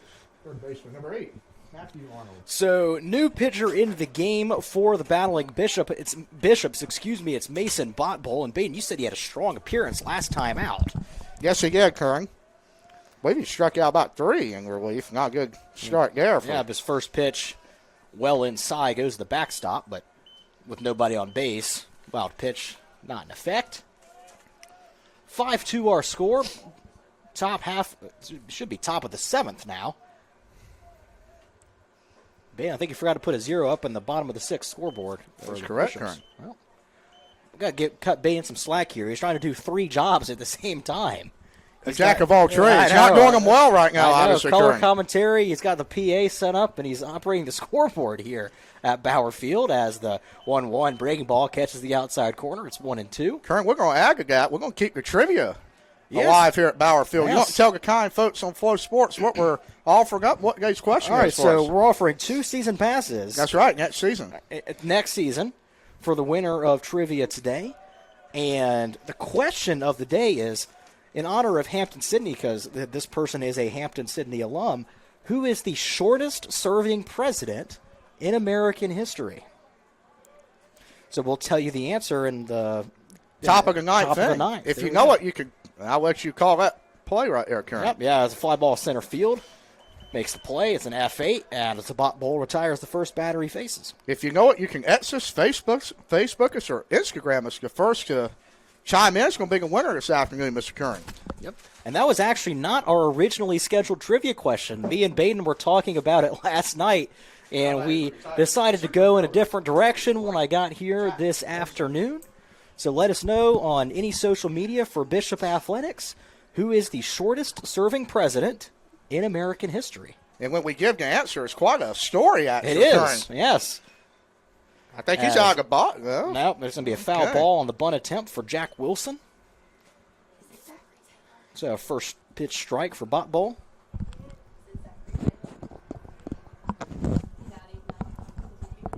Curran, going back to our conversation last inning, this game's moving so fast we can't get to a lot of our talking points. No. The turnaround Chris Powers had at Duke, a program that won only about 15 games a year before he took over.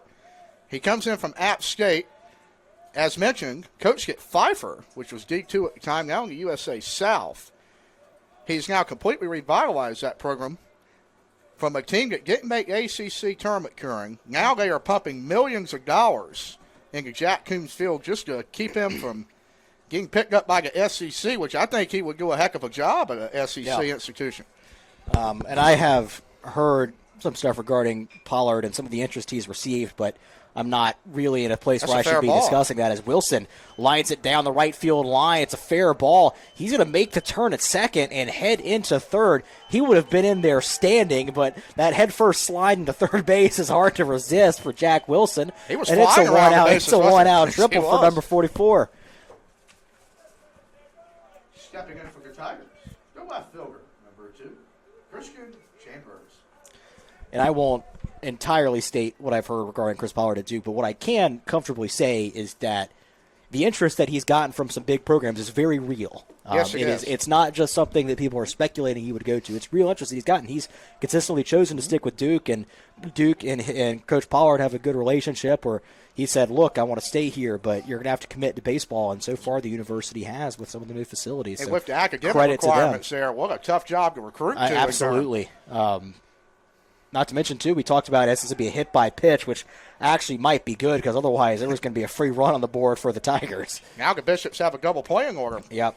So reaching first base on the hit by pitch that was Christian Chambers. Stepping in for the Tigers, the shortstop, number 24, Hunter Powell.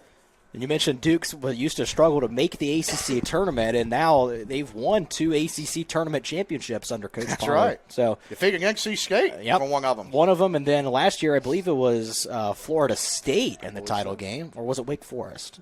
I thought it was Florida State, Curran. I could be wrong. I think it's Florida State. I think you're right. Hey, could hear about Mike Martin's passing. Yeah, long-time legend in Tallahassee. Yep, Mike Martin is Florida State baseball. You know, we were talking about one day at the Bosch, Kern, if you remember. You talk about how crazy of a game baseball is. I'm going to let you call us. We got running action.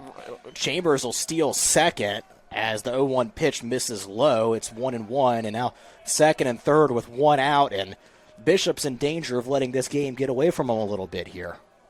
You look at the College World Series, Kern. Mike Martin went 18 times for Florida State, never won. Never won. On the other hand, you look at Gary Gilmore, won a Cinderella run at Coastal Carolina. Wins it his first time and only time in Omaha. How about that? Weird sport. What a magical season that was in 16. I remember facing Arizona. I believe that was on like a Monday afternoon. They let people in free from the Aquatic Center because a lot of people were at work. Was were the Olympic swimming trials going on? They may have been. Yeah, they usually are out there. They're right there at Omaha too. So 3-1, the count to the batter Powell. And talking about how Coastal went to the World Series that year, I believe there was 2 outs in the ninth inning, rained away in Raleigh. They come back the next day. They beat NC State, I believe. This is inside. It's a wild pitch. Coming home is the runner. The throw gets away from Botball. Would have been safe anyway. Wilson comes in to score on the wild pitch and the walk, and it's 6-2 Tigers here in the top of the 7th. Stepping in for Hampden City, the second baseman, number 13, Jackson Masterson. So pitching coach will come out to visit. We'll see if a change is on the way. So we were talking about Curran when we were away on commercial break. Botwell did not look good in warm-ups. Kind of translated, it was a little bit wild. Yeah. Translating on the mound there for the red shirt freshman. A product of Pro 5 Baseball Academy. Yes. What a fascinating little baseball prep school that is. Yep. Gavin Gallagher, yeah. Right. I believe a few Vanderbilt baseball players went there as well. Would not surprise me. They've been churning out prospects over there. So, Bishops played them in JV baseball last year. So Derek Carter, the pitching coach, decides to let Botball fight this out himself. Looking for a low fastball here, maybe get the Bishops out of the scene before we one run of damage. Yeah, double play would be a great friend of the Bishops right here. Kerr, not sure if you want to touch on the D1 rankings that came out. Virginia, pretty high up there this year for Virginia, the ACC. Yeah, Virginia, and now it's going to be driven into right field. That's going to be a base hit. Masterson drives in Chambers, and now Masterson in a rundown between first and second, and Hobbs dropped the ball at first base, and that will have Masterson at second base. So it'll go down, I suppose, as a double for Jackson Masterson. He made the turn clean and just was able to get into second. And rough defensive inning. Well, not an error per se, but one that the Bishops would rather not have had to deal with. So second and third with one out now for the catcher, Noah Leonard.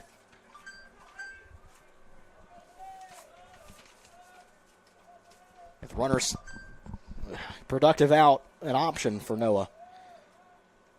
Kern, a little surprise here to see and inside almost hit him. I was expecting Greg Clifton in a 7-2 ball game maybe play for the out. A little interesting decision to play the infield in, but I guess you can't give up any more runs, but you're already out of slam-proof go. Yeah. Or slam range, as they call it. Excuse me. Yep. Tigers 11 hits thus far today. No Leonard with the infield in. This is a wild pitch. And Seth couldn't find it. 1 run scores. Here comes the second runner, and it's a 2-run wild pitch as both Powell and Masterson come in to score. It's 9-2 Tigers. I believe that's Botwell's third wild pitch that's coming in this ball game. A little shaky start and for him. And they're going to appeal to third. They don't think that Masterson touched the bag at third base, and they're going to say he did.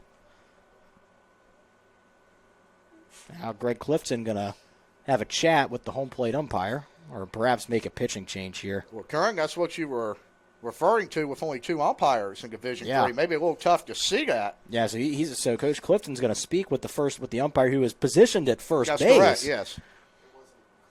So, but no real way to fix it. You've only got 2 guys. He's got to be somewhere, and unfortunately for the Bishops, I haven't seen a replay of it yet, and I'll be honest with you, Kern. I did not see that live, so I no, I cannot didn't make a either. comment on that. I was looking at Seth trying to find the ball.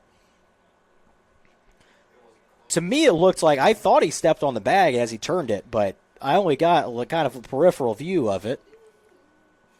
Now, again, the Bishops are biased, but their dugout's located very close to that base. Yeah, they are. Somebody's obviously watching that from inside the Bishops dugout. But Coach Clifton just maybe they need to protest. Yeah, maybe. Yeah. Where's the USA South? That's right, New league York office. Call New York. Call New York. Yes.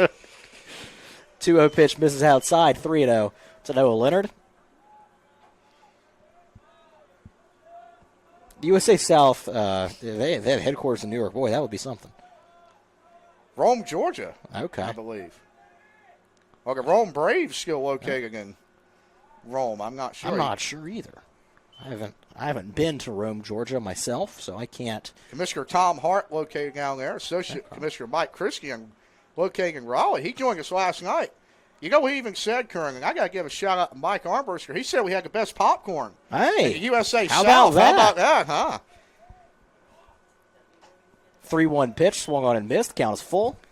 Basketball action in full swing, Kern. We got conference both Bishops in semifinals. Yeah. Again, the big ones in Division I obviously start next week. I listened to a podcast, actually. I was going to let Bottle fire this one. Yep, 3-2 misses inside. Leonard works the walk. From CBS Sports saying the ACC, they need to have their tournament in Greensboro every year. I'm not sure why they're bouncing around that much. And we're going to have a pitching change here occurring. Yep, as looks like Cam Walker is going to come into the game for the Bishops. We will take a quick break and be right back with the rest of the action here on Flow Sports.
So Cam Walker on the mound for the Battling Bishops.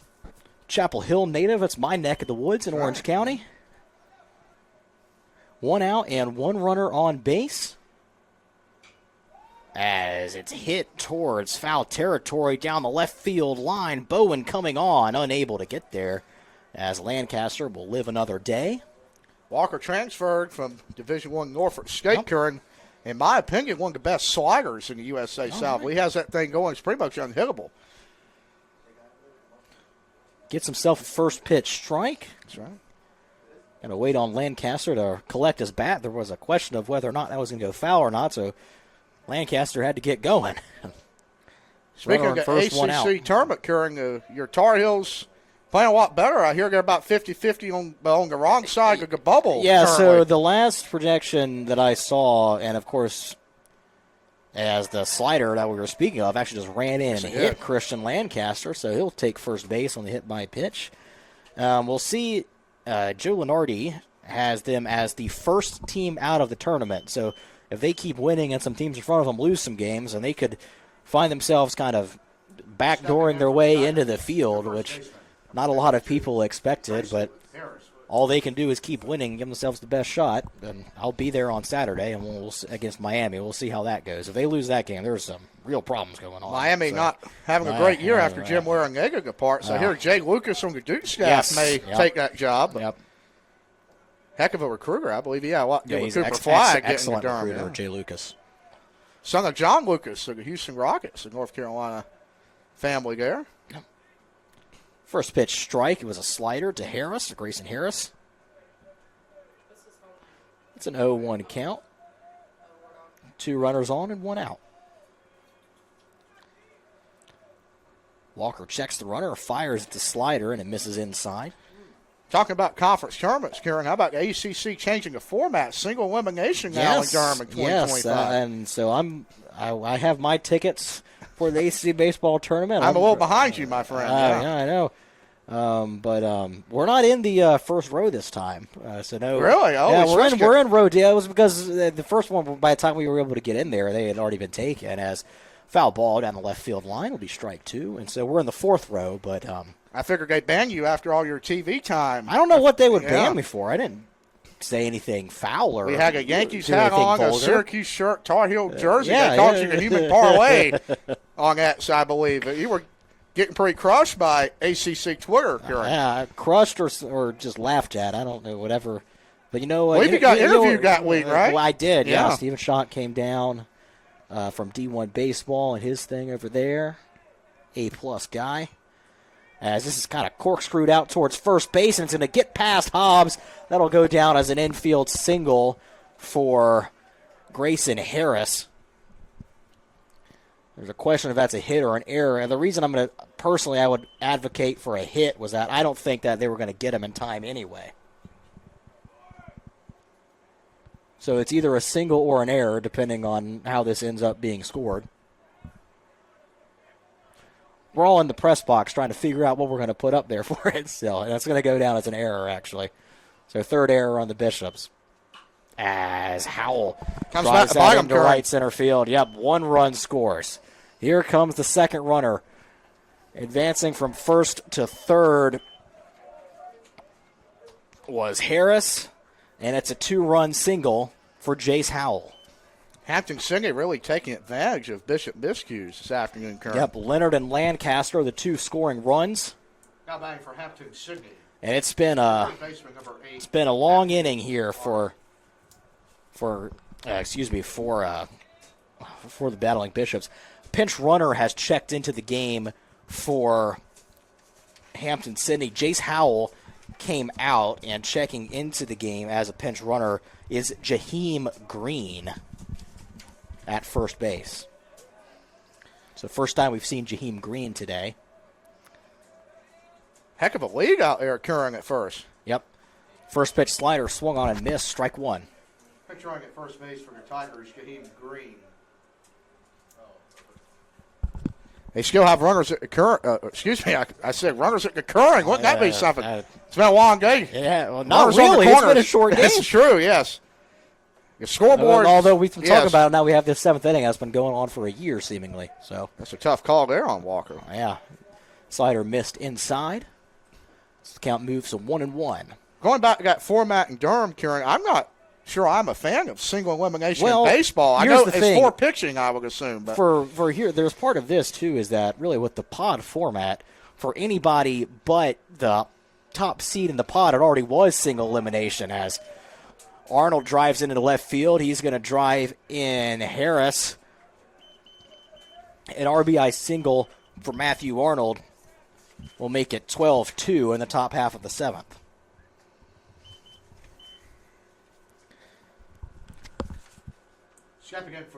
But as we were talking about, with these 3-team pods, the highest the only team that wasn't in single elimination was the highest seed in the pot. So now it's just right. kind of even for everybody. And I kind of like the idea of watching every game and seeing every game matter. So, there's two sides to every coin, but at least that's my positive perspective of it. But of course, it is fun to see the pool play and just kind of see all this. Now the formatting. Part of it, too, is because they wanted every team to be included, and now the ACC sits at 16 teams for baseball, with SMU and Syracuse not playing in baseball, so you've got 16 with the addition of Cal and Stanford. The Cuse might get with your big push. Yeah, I know. We're doing all we can, but that should count as a step it's going to be a step off for Walker. The only concern I have for the fans, and obviously a day at the ballpark beats a day in the office, but if you have any type of rain delays, you may have some games getting going at 2 or 3 o'clock in the morning like they do in Hoover every year. Because they start the, of course, I'm going to make sure that I'm just off of work that week. We're going to get that cleared well. Hopefully the boss man behind me can make that happen here in Rocky Mount as well, right? Yeah. So we'll see how that goes. But it's for the first couple of days, the tournament are 9 a.m. to 9 p.m. Right, yeah. As the first, that 9 p.m. game ain't starting on time either. Always, so, 0-2 from Walker. And misses low, and it gets away from Jones. Runners will advance on the wild pitch. So second and third with one out. Jack Wilson in the box. I feel like I forgot to mention that now that you get into a big scoring margin of a game on a baseball broadcast, your mind just starts wandering all over the place. But currently, we're going to give the folks a little score update. What do we got? We got North Carolina A&T leading the Tar Heels 4-2 in the third. Okay, well, A&T kind of continuing what VCU did last night, jumping VCU out early. Went up 4-0 as Wilson flies this out towards left field. Bowen tracking over into foul territory near the bullpen, makes the grab. Tagging up and scoring on the plate will be Jaheim Green. It's a sacrifice fly for Jack Wilson, and the Tigers have a 13-2 lead.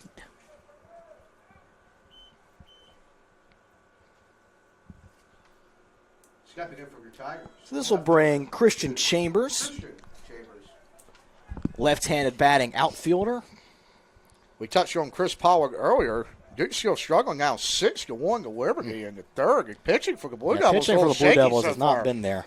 It has not been. I believe they gave up, 18 to Cornell in that third? No, they scored 18 against Cornell. They gave up 11 to Cornell at one point. 11, They gave up 19 to Cincinnati. That's why Cincinnati, yes. It's been a Blue Devil pitching's been riding the struggle bus early, but a lot of time left for them to sort that out and get settled in.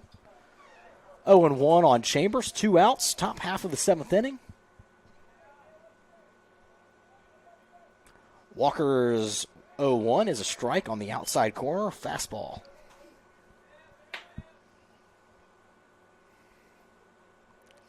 Also for our listeners who are Pirates, sure we got Lagos in this part of the state. They're playing. 5-1 over Old Dominion in the 5th in Greenville. Yeah, Pirates looking to get back on track. Yeah, Pirates need a win. Here's the 0-2 from Walker. Swung on and fouled back. It'll remain 0-2.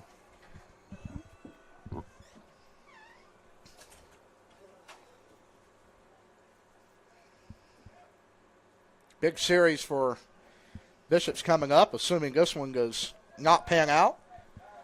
Going to LaGrange, that used to be a College World Series powerhouse, still is.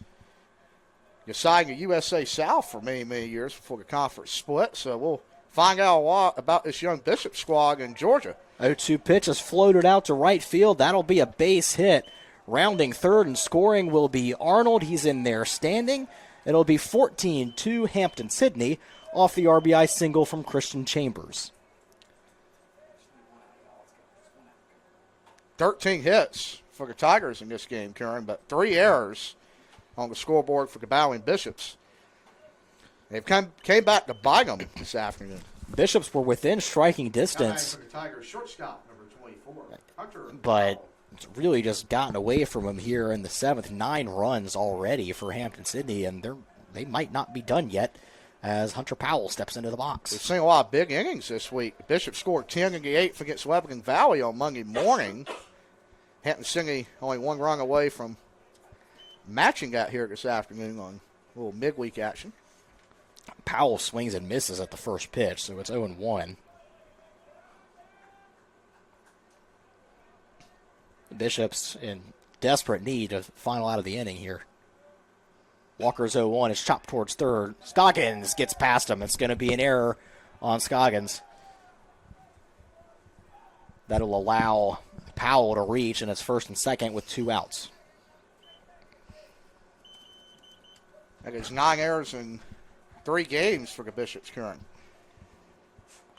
It's not winning baseball. Second in for the Tigers, second baseman number 13, Jackson Masterson. It's always going to be tough to overcome sloppy defense, no matter what level you're playing and who you're playing against. Not the easiest playing the world for Scoggins. It'd take a bounce. Took a big hop, but one that I think he would tell you he had to have. So first pitch strike to Masterson. But you know the beauty of baseball, Curran, you got to shake this one off. Yep, that's all you can do. You get to play an after day Friday. A little different scenery as well. Maybe that will help the Bishops. Masterson drives it out to center. And the play is made there by Gamache. And at the end of the top half of the 7th, it's 9 runs on 5 hits, 2 errors, and 2 men were left on base. We'll take a break and be back after the stretch here on Flow Sports. Stick around for more.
Good. All right. Mason Nance leads off the bottom half of the 7th for the Bishops, trailing by 12. And there's a question of if the 12-run rule is in effect. We'll cross that bridge when we get there. I guess we'll find out at the end of this inning. A little different than the ACC, 12 runs in the USA South. But midweek, Curran, I believe the coaches can decide. 'Cause, you know, a lot of pitchers trying to get work and may want to play this one out this afternoon. Absolutely. We've got action in both bullpens, so we may be playing the full 9. Yep. Fitzhugh still on the mound for Hampton Sydney as Nance fouls off that pitch, makes the count 2-1. Curran, and you know, we were texting last night as we're both big sports fans, as you know, and we want to. I'm gonna let you call this. Yeah, Nance drives it out to left center. It's going to be caught though by Chambers in left field. We wanted to discuss the tush push. The owners trying to get rid of that. Yeah, some of the NFL, and of course it hasn't been voted on yet, but an NFL team has decided to bring to the owners' meeting a proposal to ban the tush push, which for those unfamiliar is the unique quarterback sneak that the Philadelphia Eagles like to run and worked their way into the Super Bowl as a part in a Super Bowl victory using that play. And, you know, I guess to me, it feels silly. It's just like, well, if you don't want them to run it, you should just get better at defending it. That's right, yeah. Because other teams don't run it. So it's not like it's broken, because if it was just broken, other teams would do it too. So 1-0 slider catches the inside corner on Bowen, and so the count 1-1. Fitzhugh's 1-1 is swung on and popped foul out of play. You know what that reminds me of, Curran? You remember the leaping rule over the center? Yeah, got outlawed a few years ago. On field goal, on kicking attempts, yep. I hate that got banned. And I'll tell you, I'm not a big fan of the new kickoff rule. Yeah, I'm not sure. Because the NFL is the only place they have that. That's right. That's not in effect at the college or high school levels. This is pop foul, and it's going to drop. Heck of an effort. Yeah, heck of an effort by the first baseman, Grayson Harris, and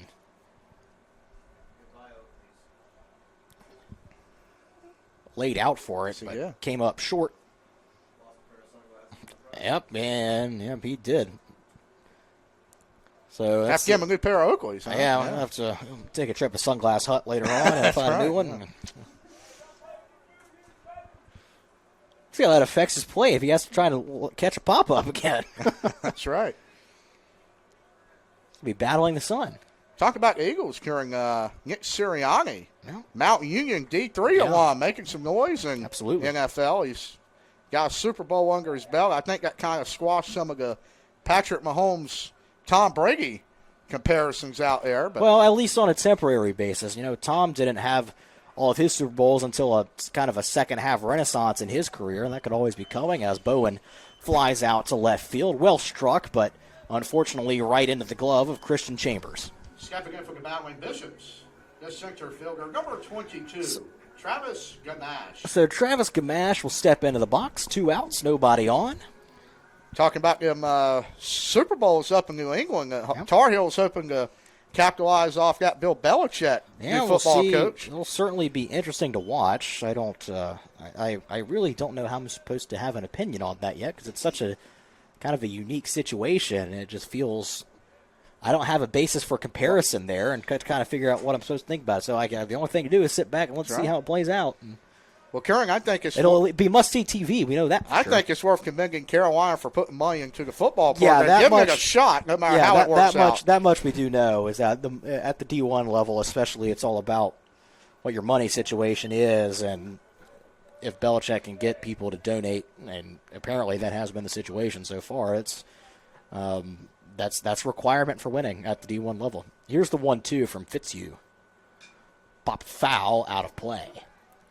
So. And Karen, I say you look at these Division III games across all sports. That's why I love it. The most purest level of college athletics. You know, you got young men and young women playing for the love of the game, getting in my opinion, pretty much every D3 institution a first-class education. That's a strikeout there. Yep. So Gamache goes down on strikes, and that will end the inning in the bottom half of the 7th for the Bishops, and that'll be no runs, no hits, no errors, no men left on base, and we're back with the top half of the 8th right after this here on Flow Sports.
So we're back. Clay Wardius now pitching for the Bishops. Fires in a first pitch strike to Noah Leonard.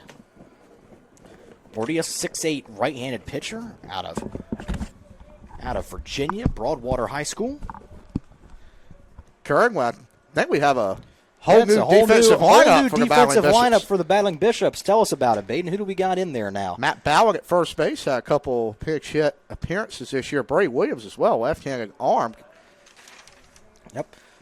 So 0-2 to Noah Leonard. Or excuse me, 1-2. 1-2. Shortstop Connor Furby making his first appearance a year along with Kyle Brazo out of Wake Forest. Luke Stevenson, by the way.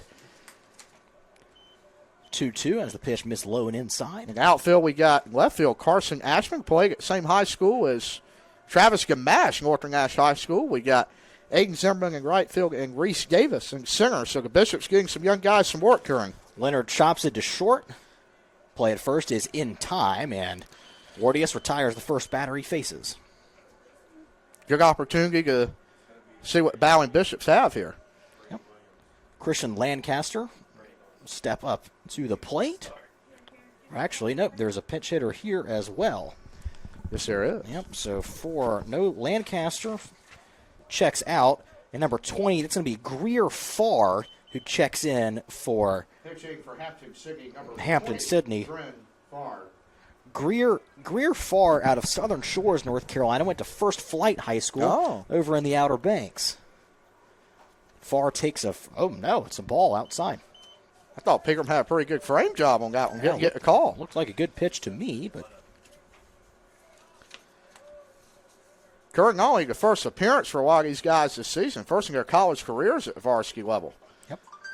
As you know, Wesleyan last year had a slew of seniors, so really not a lot of opportunity to play except for these midweeks a year ago. Farr takes the 1-0 pitch for a strike. Count even at 1-1. And the 1-1 missed outside. It's 2-1. Look a little more outside than the previous pitch there. You know. Look at we're talking about height. Battling Bishop pitchers. Colby Lewis now. Yeah, look at Clay Wardius. Wardius at 6'8", yep, and he yanked this one inside, and it's going to hit Greer on the foot. So a hit by pitch puts Greer Farr on first base. Grayson Harris now up to bat. Harris 2 for 5 on the day. Stepping in for Hampden Sydney, the first baseman, number 52, Grayson Harris. And Curran, I know it's a 14-2 game, but people are excited. We got trivia skill coming up. I know, top of the ninth. Thing. Keep listening. Fly ball to center field. Play is going to be made by Reese Davis for the second out of the inning. Coming to the bat for the Tigers, it's Jaheim Green. Green came on as a pinch runner, and now will have his first at-bat today. Stepping in for Hampden Sydney, number 23, Jaheim Green. Sorry.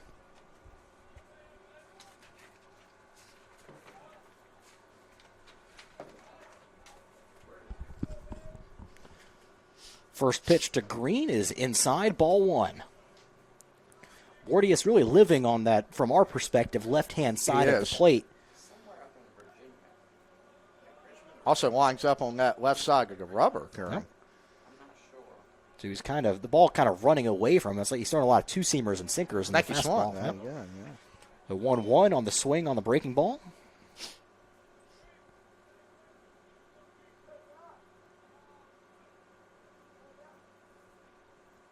Two outs, runner on first base. And outside corner for strike 2.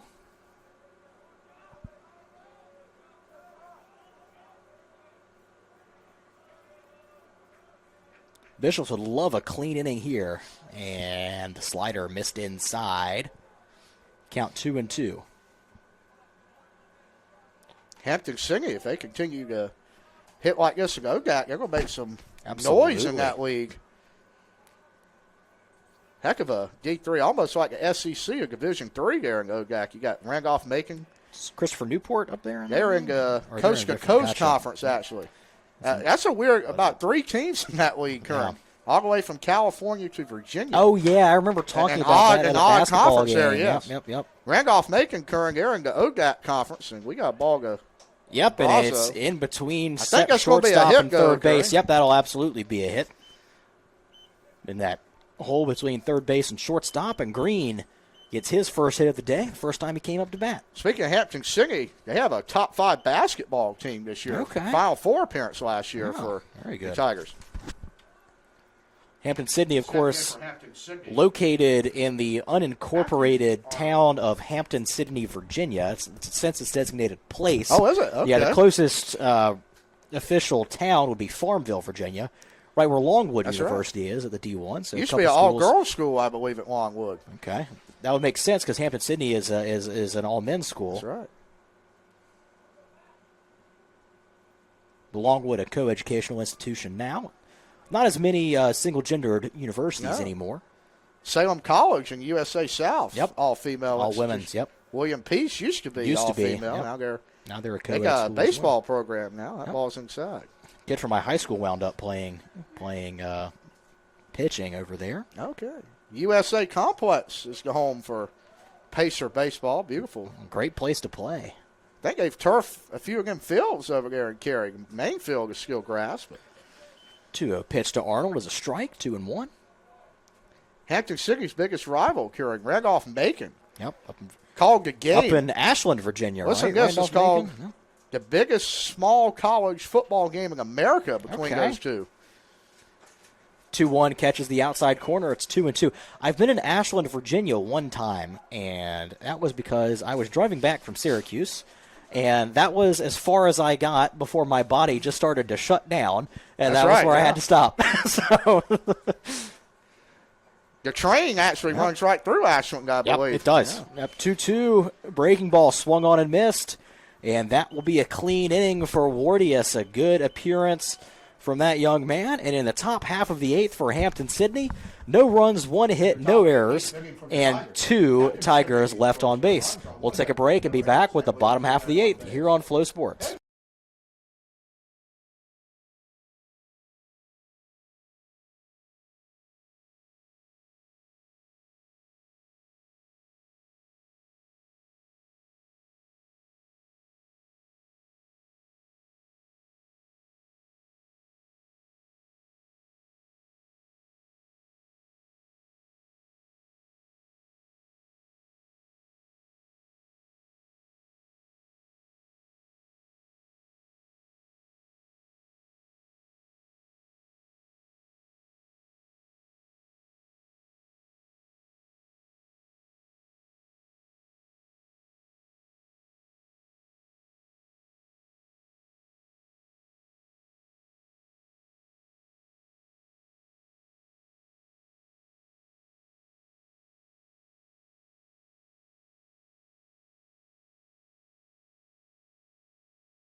Bottom half of the 8th inning, leading off for the Battling Bishops, it's Brady Williams. First at bat for Brady today.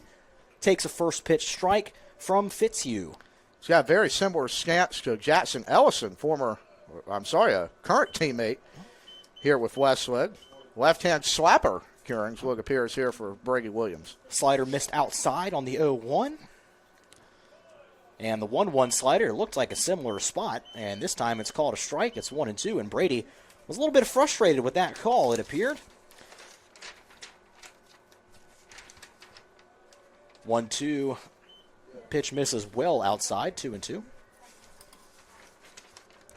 Kirk, the defensive substitutions keep coming in this half. Now for the Tigers, Greer Farr in right field. Gavin Smith now at second base for the Tigers. As Brady launches this one towards right center field, what's going to be the fate? It's going to be a fly out to center field. We found a while ago to go Curran to right center.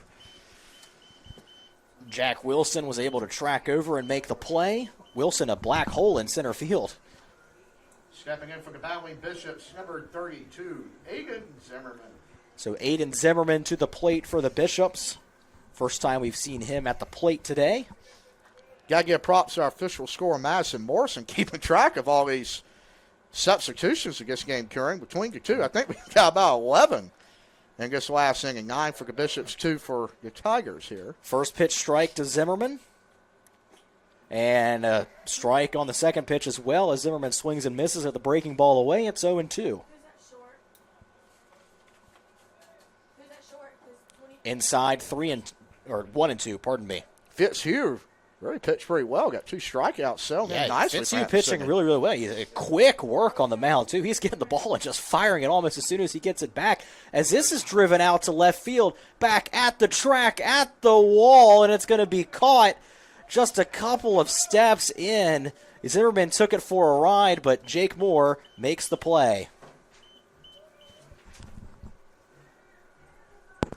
Stepping in for the battling Bishops, their first baseman, number 41, Matt Ballin. So Matt Ballin to the plate for the Bishops, first at bat today. Bring back shades of Billy Amick with a walk-up song. Billy Amick, Jackson Vanderbrake used it. That's true, he did. Yes, he did. He changed it now, though. Oh, did he? Yeah, he's not using it this year. He actually, it was funny, at the first pitch dinner, Vanderbrake came up to speak. Everyone started clapping for him to the rhythm of the not song. this year. And he came out, the first thing he said, he was like, by the way, I'm not using that song this year, guys. And he hasn't, but he's off to a good start. Carolina, he's walking a lot. But his bat hasn't come there, but over 400 on-base percentage. So, as Billy Bean would say in the Moneyball movie, what do we like about him? Man, he gets on base. Yes, he does. And so 2-0 now to Balan. And he gets on base too, huh? He sure does, as he has a little floating line drive to left field, and it's a 2-out single for Ballin, the first baseman. Yep, man, pinch hitter for the Bishops. It's going to be Eric Stewart out of Durham, North Carolina. Went to Carrboro High School. Pinching for the battling Bishops, number 44, Eric Stewart. First time we've seen Eric today. And this season, first bag a year for Eric. A big guy. Yes, Imagine there's some pop in that bat.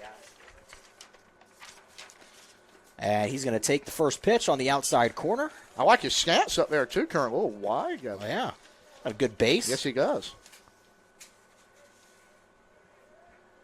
Count 0-1. Fitzhugh delivers. It's swung on and missed.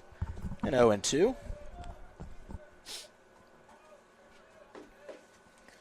0-2 count. 2 outs. Bland, the runner on first base. Good take there. Yep, Got him to chase twice on that earlier. Count remains 0-2.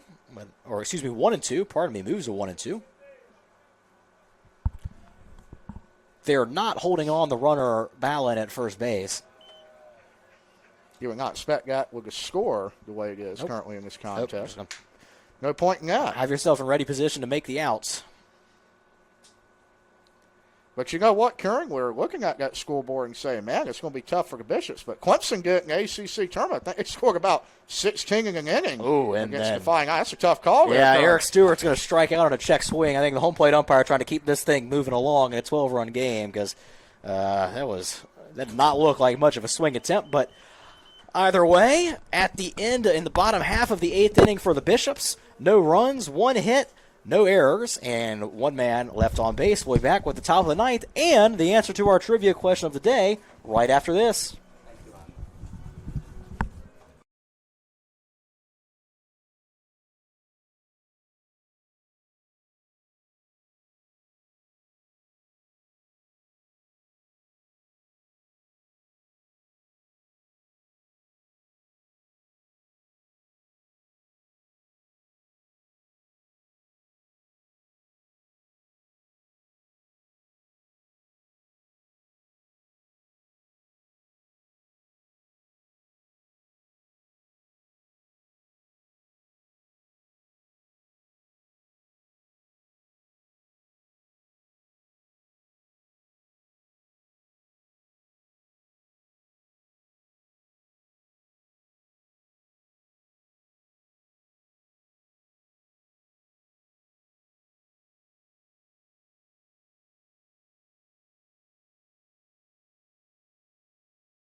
Jack Wilson. So Jack Wilson will lead off the inning for Hampden Sydney. New pitcher on the mound for the Battling Bishops. It's Shep Fowler, freshman out of Roanoke Rapids, making his first appearance. Coach Clifton coached a little football at Roanoke Rapids High School before his Faith Christian date. He could throw up 1-0 Curran. Was there a pitch clock violation? No, the first I think he pitched or just missed, and so it should be 2-0 now. Somehow missed that. Yep.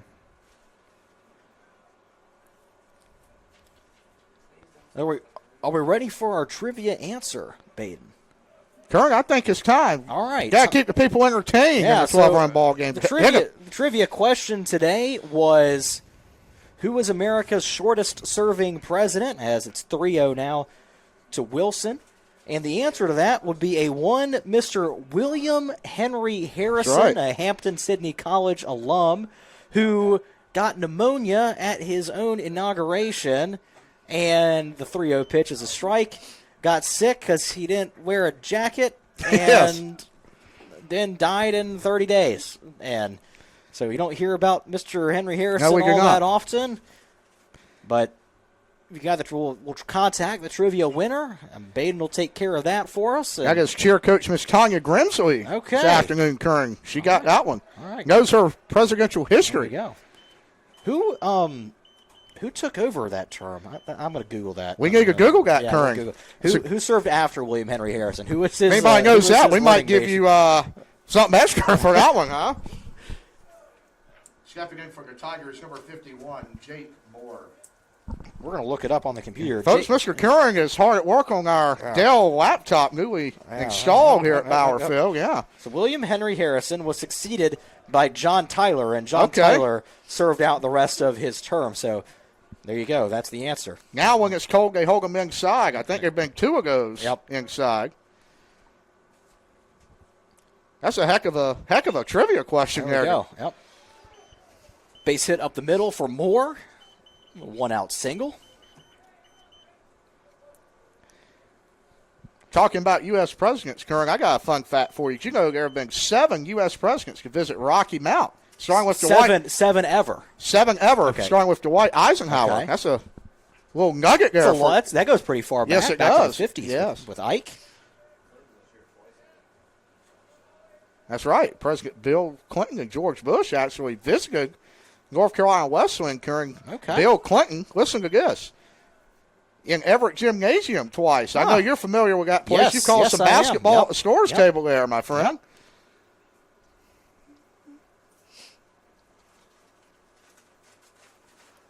1-0 to the batter, Powell. So Bush and Clinton both visited Everett Gym. Was that during their campaigns, I'm guessing? I would assume. Because Nash County, a pretty politically purple county here in North Carolina. It's decided, I believe, the last 4 elections, if I'm not mistaken. Or interesting. Whoever's won Nash County also won. Correct, yes. Okay. A bellwether county, what do you call that? 1-1 count to Powell. Actually, quite a big population in Nash County, right around 100,000, a little under. About really 55, I believe, in Rocky Mount now. 1-1 pitch misses outside, and of course, Jim Hunt, former governor of North Carolina, hails from here in Rocky Mount in Nash County. Roy Cooper, governor, also from Nash County. Northern Nash alumni, that's right. Maybe some memorabilia of him up when Travis Gamache and Carson Ashman walked the halls there. Shep Fowler still on the mound for the Bishops here. 2-1 pitch. Missed outside, 3-1.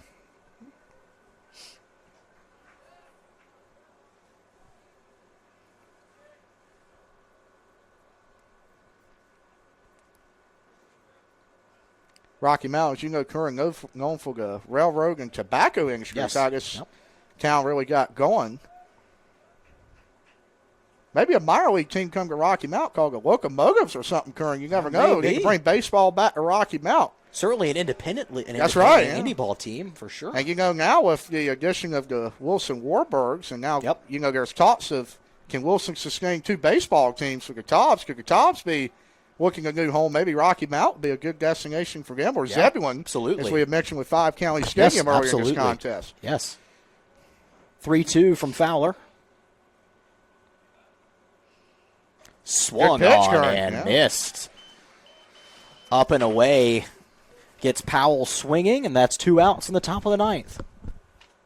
That'll bring up the new batter, Sanderson, or, excuse me, yep, or Sanderson High School. Oh, my goodness, I'm just running everything together at this point. Stepping in for Hampton, singing number 13, Jackson. So it's Jackson Masterson. Pardon me. Your name is not Sanderson. That's just where you went to high school. That's right.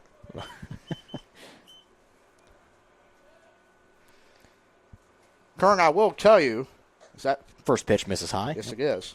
I love my boss, Aaron Dick, but he's got me in a bad habit now as a baseball fan. He's Okay, got me what's that? collecting lapel pins from minor league Okay, teams. yeah. That's a bad habit to get into, my friend. Your board gets full quick if you travel to quite a few ballparks. Maybe we can get one for minor league team in Rocky Mount. Yeah. Never know, yeah. What do you collect when you go to ballparks? I get hats. Oh, you That's what I do? get. Okay. So I got a That's lot right, of hats. Yeah. I've seen you with your infamous interlock NY Yeah. Yankees hat. Yeah, that's the one I wear all. That's my team. So And that's let the me one tell you, wear I all the got to give time. a shout out to your dad, Jay Campbell. He's got me on Ebbett's flannels. I Yeah, tell you, yeah, some Ebbets flannels. throwbacks there, huh? I've got some. One of my favorite Ebbets flannels hats is I have a Hiroshima Carp. That's a Japanese league, a Nippon professional baseball team in Hiroshima, Japan, and they have a pretty cool logo, the Hiroshima Carp. It's an interlocking CH. And so I was really? like, Okay. it's kind of almost like similar, not similar. Corinth Holders High School has a logo Yes. similar to that. So that's one to think about. If you don't mind me asking, how did you discover that ball club in Japan? Because I was scrolling the Ebbets Field Flannels okay. website, and I saw that. I thought that was a cool hat. So,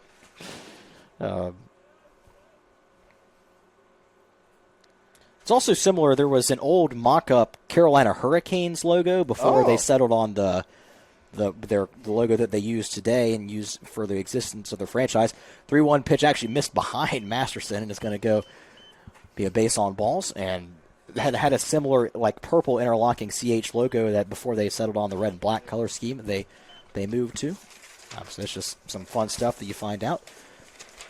Up to the plate for Hampton Sydney is number 56, Jack Wells. Number 56, Jack Wells. Kern, First talking time. about Corinth Holders. Yes. I don't know if you saw, they have about 30 major league scouts in their Really? game. They had a young man named Briggs McKenzie. Apparently he's a potential Okay. first-round pick. Wow. Also, our softball ace, Morgan Acott, graduate of Corinth Holders. Okay. First pitch to Wells is a strike, 0-1. Beautiful campus up there, Kern. I don't know if you ever had a chance I to have visit not. I there. think my dad's been there Okay. before, but I have never been. I think he spoke to a class there at one point. 0-1 pitch to Wells. Fowler misses low, 1-1.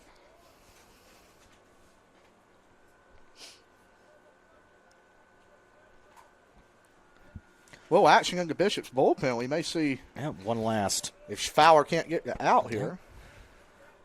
Runners on first and second, 2 outs.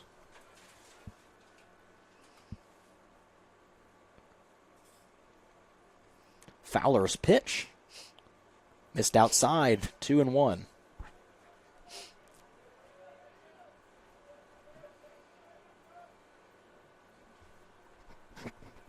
$14-2 score, top half of the 9th inning. You know, the kind of unbelievable skag this game, Kern. We've got a 14-2 ball game with a combined 4 walks. Yeah. That is something you don't see every day. No. A lot of hitting in this game. A lot of hitting, and some 10 rough RBIs defense for as Hampton well. Sydney. Yeah. That's impressive this afternoon. No home runs for them. So I think Jackson Hobbs got going long ball, I guess, from the yep, left he center does. over Yep. the 372 Back in the bottom half of the first inning, all the way back then. Feels like an eternity ago after that 9-run seventh. 2-2 from Fowler is fouled back. Wells remains alive.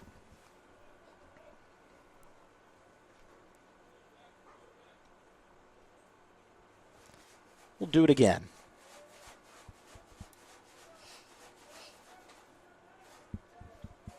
Two on the way from Shep Fowler.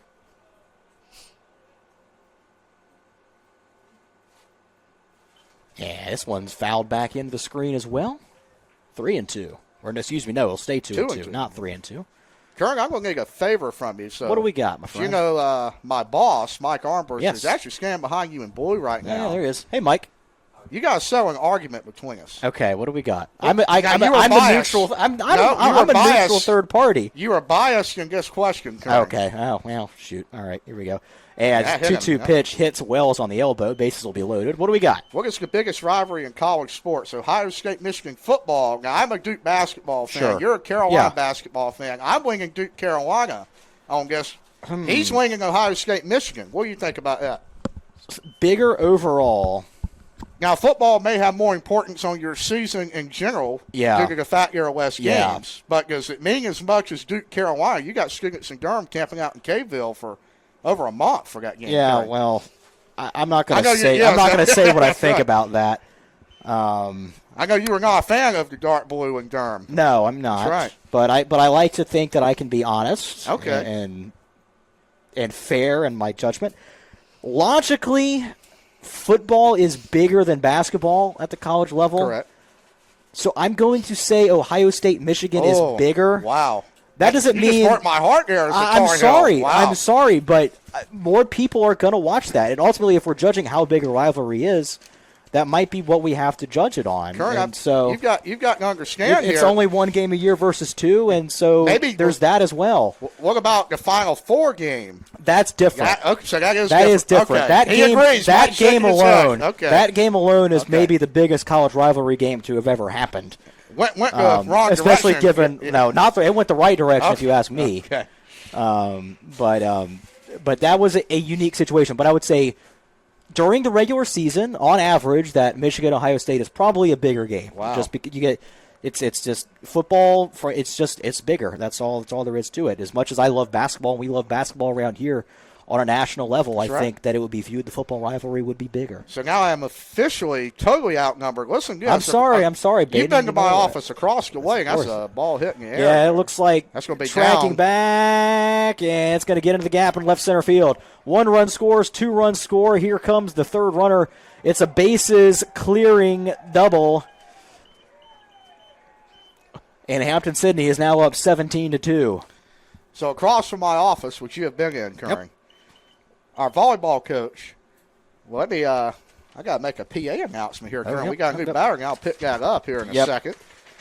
Let's see. No pinch runner. No, it's a new batter, though. Now batting for Hampton Sydney, number 52, Grayson Harris. So Grayson Harris. Grayson actually started today, so he's been in. That's right. He's been in a long time. Yeah, Our volleyball coach, Kern, Ohio State fan, Mike Ohio State fan, so I just get from all sides of the OHIO, as they say. Yep. Harris grounds out to short, and that'll take us to the bottom of the ninth. In the top half of the ninth, of course, our live stats have fallen behind here, actually, so that's not good. But either way, 3 runs scored for the Tigers in the top half of the ninth. 17-2 our score. We'll be back with the bottom half here on Flow Sports.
Kyle Brazo leads off the inning for the Bishop, swings and misses.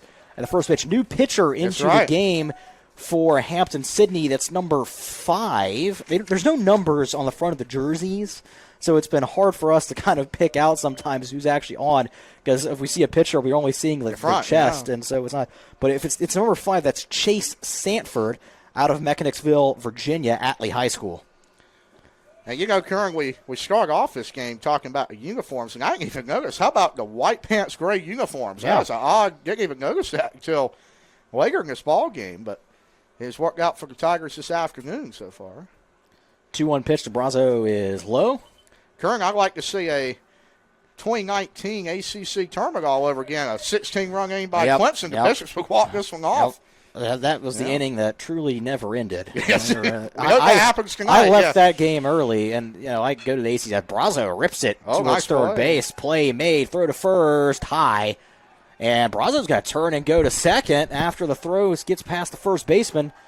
So it'll be I believe that'll be an infield single, and then advance to second on the throwing error for Brazo. And that's his first college hit.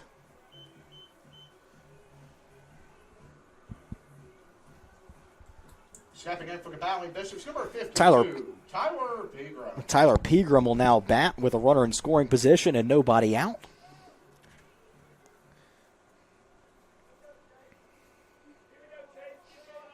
Always good to see the freshman coming in the big spot here late. As they say, Karen, especially in basketball. Well, it's popped up. Catcher can't find it. It's going to go out. I think it went out of play behind us here on the box. So I was referring more to basketball when you talk about minutes. These minutes are meaningful to a lot of guys. Yeah, you cannot simulate game pitching in practice, even in a blowout. You can't simulate it. As Sanford steps off.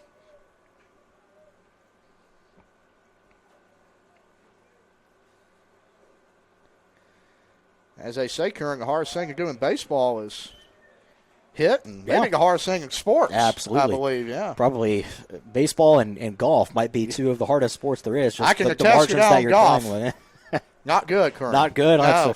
That's okay. I'm not either. So, however, Karen, me and Mr. Mike over here big into pickleball now. I'm sure that's one of America's fastest growing sports. Yeah, pickleball really, because anyone can play it. And so that doesn't make it easy, but everybody. It's very accessible, and that's always good to get folks up and active. So 2-2 now to Pegram.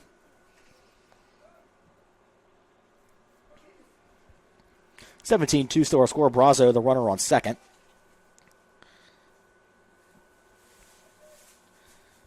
Current with this loss, if this holds, Bishop's going to fall to 2-6. Not the start they've wanted this year. Hampton Sydney going to get their second win of the season, I believe, through 5 games.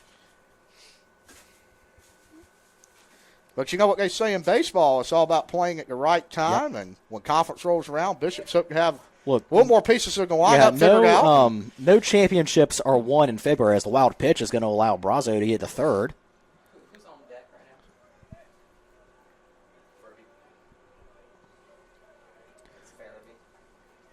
So full count.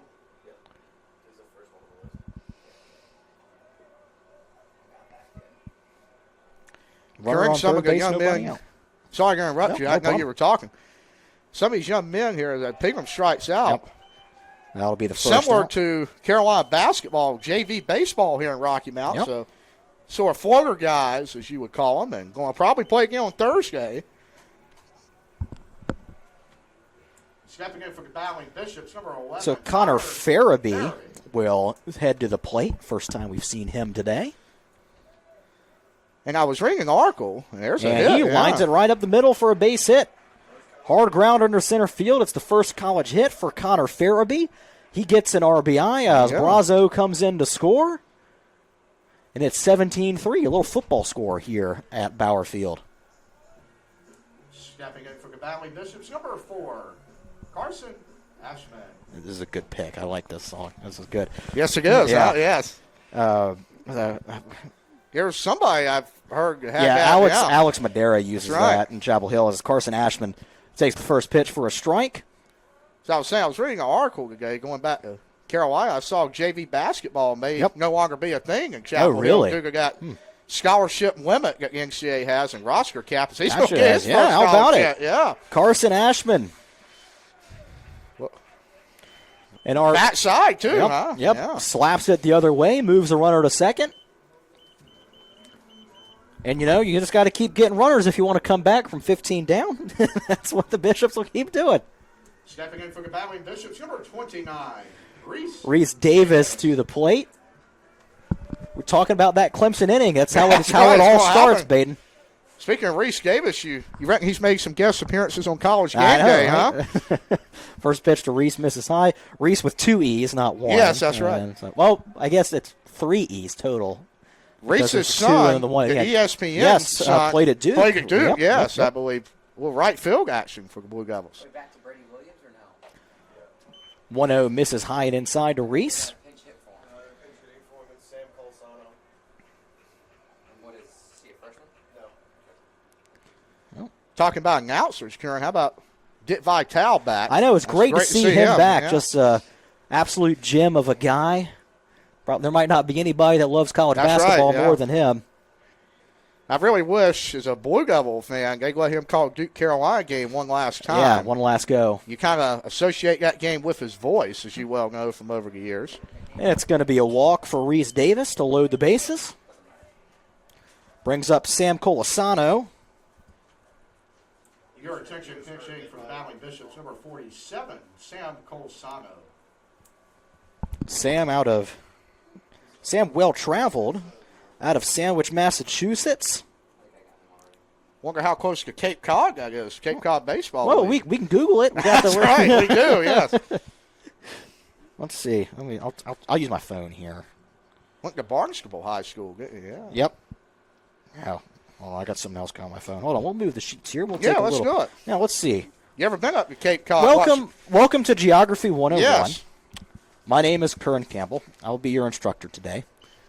And we are Googling. I figured Mike Armbruster would know that well-traveled from Indiana and Ohio. You think he would be able to route that one Okay, off I the top of his accidentally head. just Googled sandwich maker. That's It's getting weird here, folks. Yeah, in a 17-3 ball game. Sandwich, Massachusetts is. Yeah, that's right on the Cape. Is it? Yep. Okay. Right on the kind of on the west side of it, and Wonder how far from close to the mainland, a little bit. Katuitt, huh? Yep, south of Plymouth. Okay. Plymouth Rock, Yep. huh? Yeah. Wild pitch is going to allow runner to score, make it 17-4. And it's a 2-0 count on Mr. Colsano. You got to get out and watch some of those Cape weekends. I know. I got to get up there in the summer, and I had a couple friends that worked up there. Really? I went to school with at Syracuse. You cannot find a McDonald's up there, Kieran. All mom and pop stores. That's A lot of awesome. fish I love houses it. On the water. It's I love it. beautiful. It sounds like a great place to hang out. I assume some Tar Heels have played up there. in Oh, the absolutely. Summer. Yep. Yep. One of Johnny Castagnazzi played up there. We saw him last summer. He actually played, and here's a pitch. 2-1 is fouled off by Colsano. He played in State College. Him and Tyson Bass. Oh, the squared State off College Spikes. in the MLB draft Yep. league. John, hey, the Frederick Keys converted minor Yeah, league team, yep. huh? It used to Frederick, be the Maryland, Orioles, yep. yeah. We've driven through Frederick, Maryland a couple times. I believe Penn State's getting a big renovation to their football stadium, I read. Okay. Not surprising, given the financial Can situation. James the Big Franklin Ten win is the in. big game is the question. Well, that is the question, and we know he can.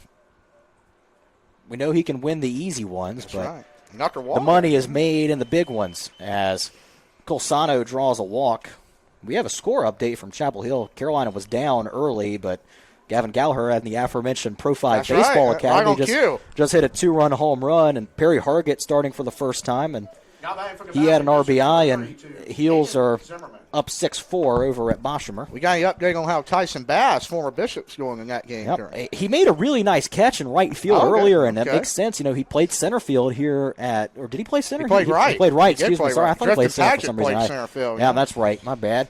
But Tyson plays a great right field over there. Has made some really nice defensive plays out there. His bat not quite at the level he wants to get right. at yet, but It is early. But it's early, and he's seeing the ball well. He's hitting the ball hard. He is, He just yeah. hasn't been able to lift them yet, and he'll get there. 0-2 swung on and missed. 1 out away And for the Zimmerman Tigers. down on strikes. And, yep, Tigers 1 out away from their second victory of the season. Stepping in for the Ballard Bishops, So that'll bring up- 41, Matt Ballard. That'll bring up Matt Ballin. We got to hear the stroke one more time. I know, huh? one more. You get to clap your hands. One more, I know, Billy I know. Hamick and Jackson Vanderbrake probably listening tonight. I'm not sure Jackson's know. listening. He's playing He's a playing. game right now. Maybe. Maybe he's got like one AirPod Yes. in. He's got pitch calm in one, and the Flow Sports broadcasting you up occurring. 1-0 pitch fouled back, 1-1. Tell you what, Flow Sports got some big college baseball. Did you see the Shriners Classic on there? Yeah, I mean, because Flow Sports has all of the Coastal Athletic Association games. Yeah, And Campbell and Wilmington. Campbell, Wilmington, so it's a Elon, good yeah. ball. Yep, great, good squads. 1-1 misses outside. Plenty of more Ballard Bishop games, including Randolph-Macon, who we talked about going a heck Yep. of a run in basketball. They're going to be here, number 16 in the country. Midweek contest next week. Kern, if you thought that got any easier here, I know. King's coming into town next weekend. I believe you're about 18 in the D3 baseball poll. Wild pitch will allow a run to score as Carson Ashman comes in to make it 17-5. Home plate umpire's got to dust off the plate after that one.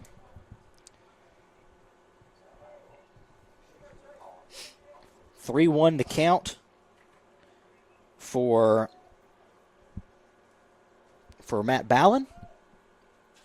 Second and third, 2 outs.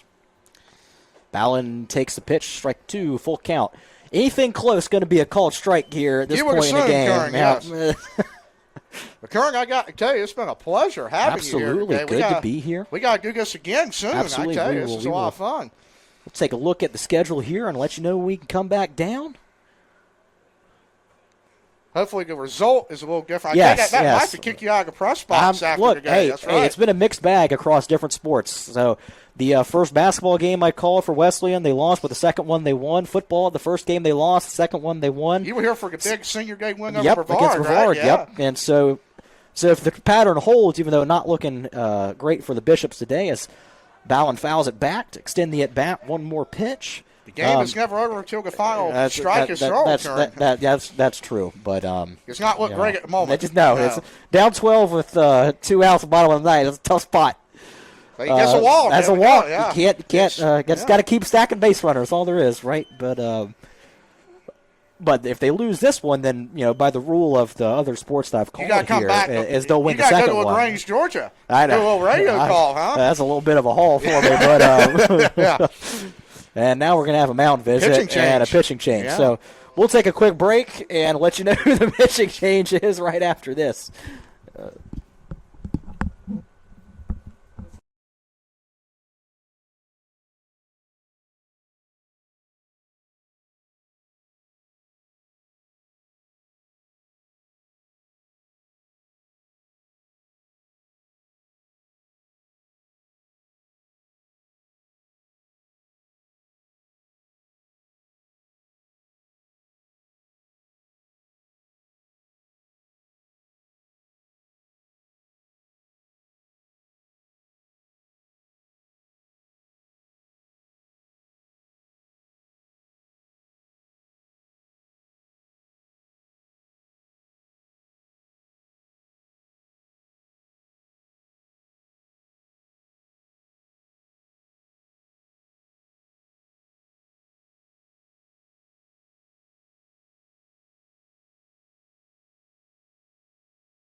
Pitcher into the game for Hampton Sydney trying to close it out is Justin Reynolds out of Virginia Beach, Virginia.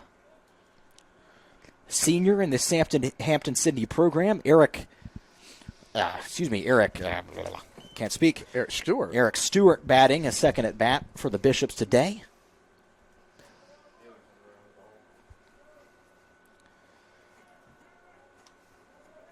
And it's a 1-1 count to Eric. Kern, I believe Justin's made about 17 appearances in his career, so it's be 18 today. Number 18, and he misses inside, makes it count 2-1. Not too big out there, only 5'8", No, 150. 5'8", yeah, not a big guy. Atlantic Shores Christian School, where he played his high school ball. That's right. The 2-1. And you contrast that with Eric Stewart. Look at that in the box. Yeah. We got a big size matchup. Yeah, Eric, 6 foot, 215. Maybe he can play some linebacker in the fall. Yeah, good size. And the 2-2 from Reynolds. And he steps off. We'll cue it up again. The lights are now on for the final frame. 2-2, and catches the outside corner. Good old neighborhood call in a 12-run ball game late. Stewart goes down looking on strikes, and that will be the final score of today's ball game, where the Hampton Sydney Tigers come in and win 17-5 against the Battling Bishops from North Carolina Wesleyan. Thank you all for joining us today. Baden, anything you'd like to say before we close out here? Hope everybody can follow us down in LaGrange this weekend. Again, we got 4 big ones, spring break next week, so hopefully some students can come out. 4 ranked opponents. Absolutely. Well, I'm sorry, 4 ranked games, 2 ranked opponents coming in. Yes. So, but Kern, I appreciate you coming. This was great, and I hope the Flow Sports audience enjoyed it as much as I did, except the outcome. Except the outcome. That's right. That's all we can say. So, for my friend Baden Collins, I'm Kern Campbell. Thank you all for watching and listening here today. We'll see you next time here on Flow Sports.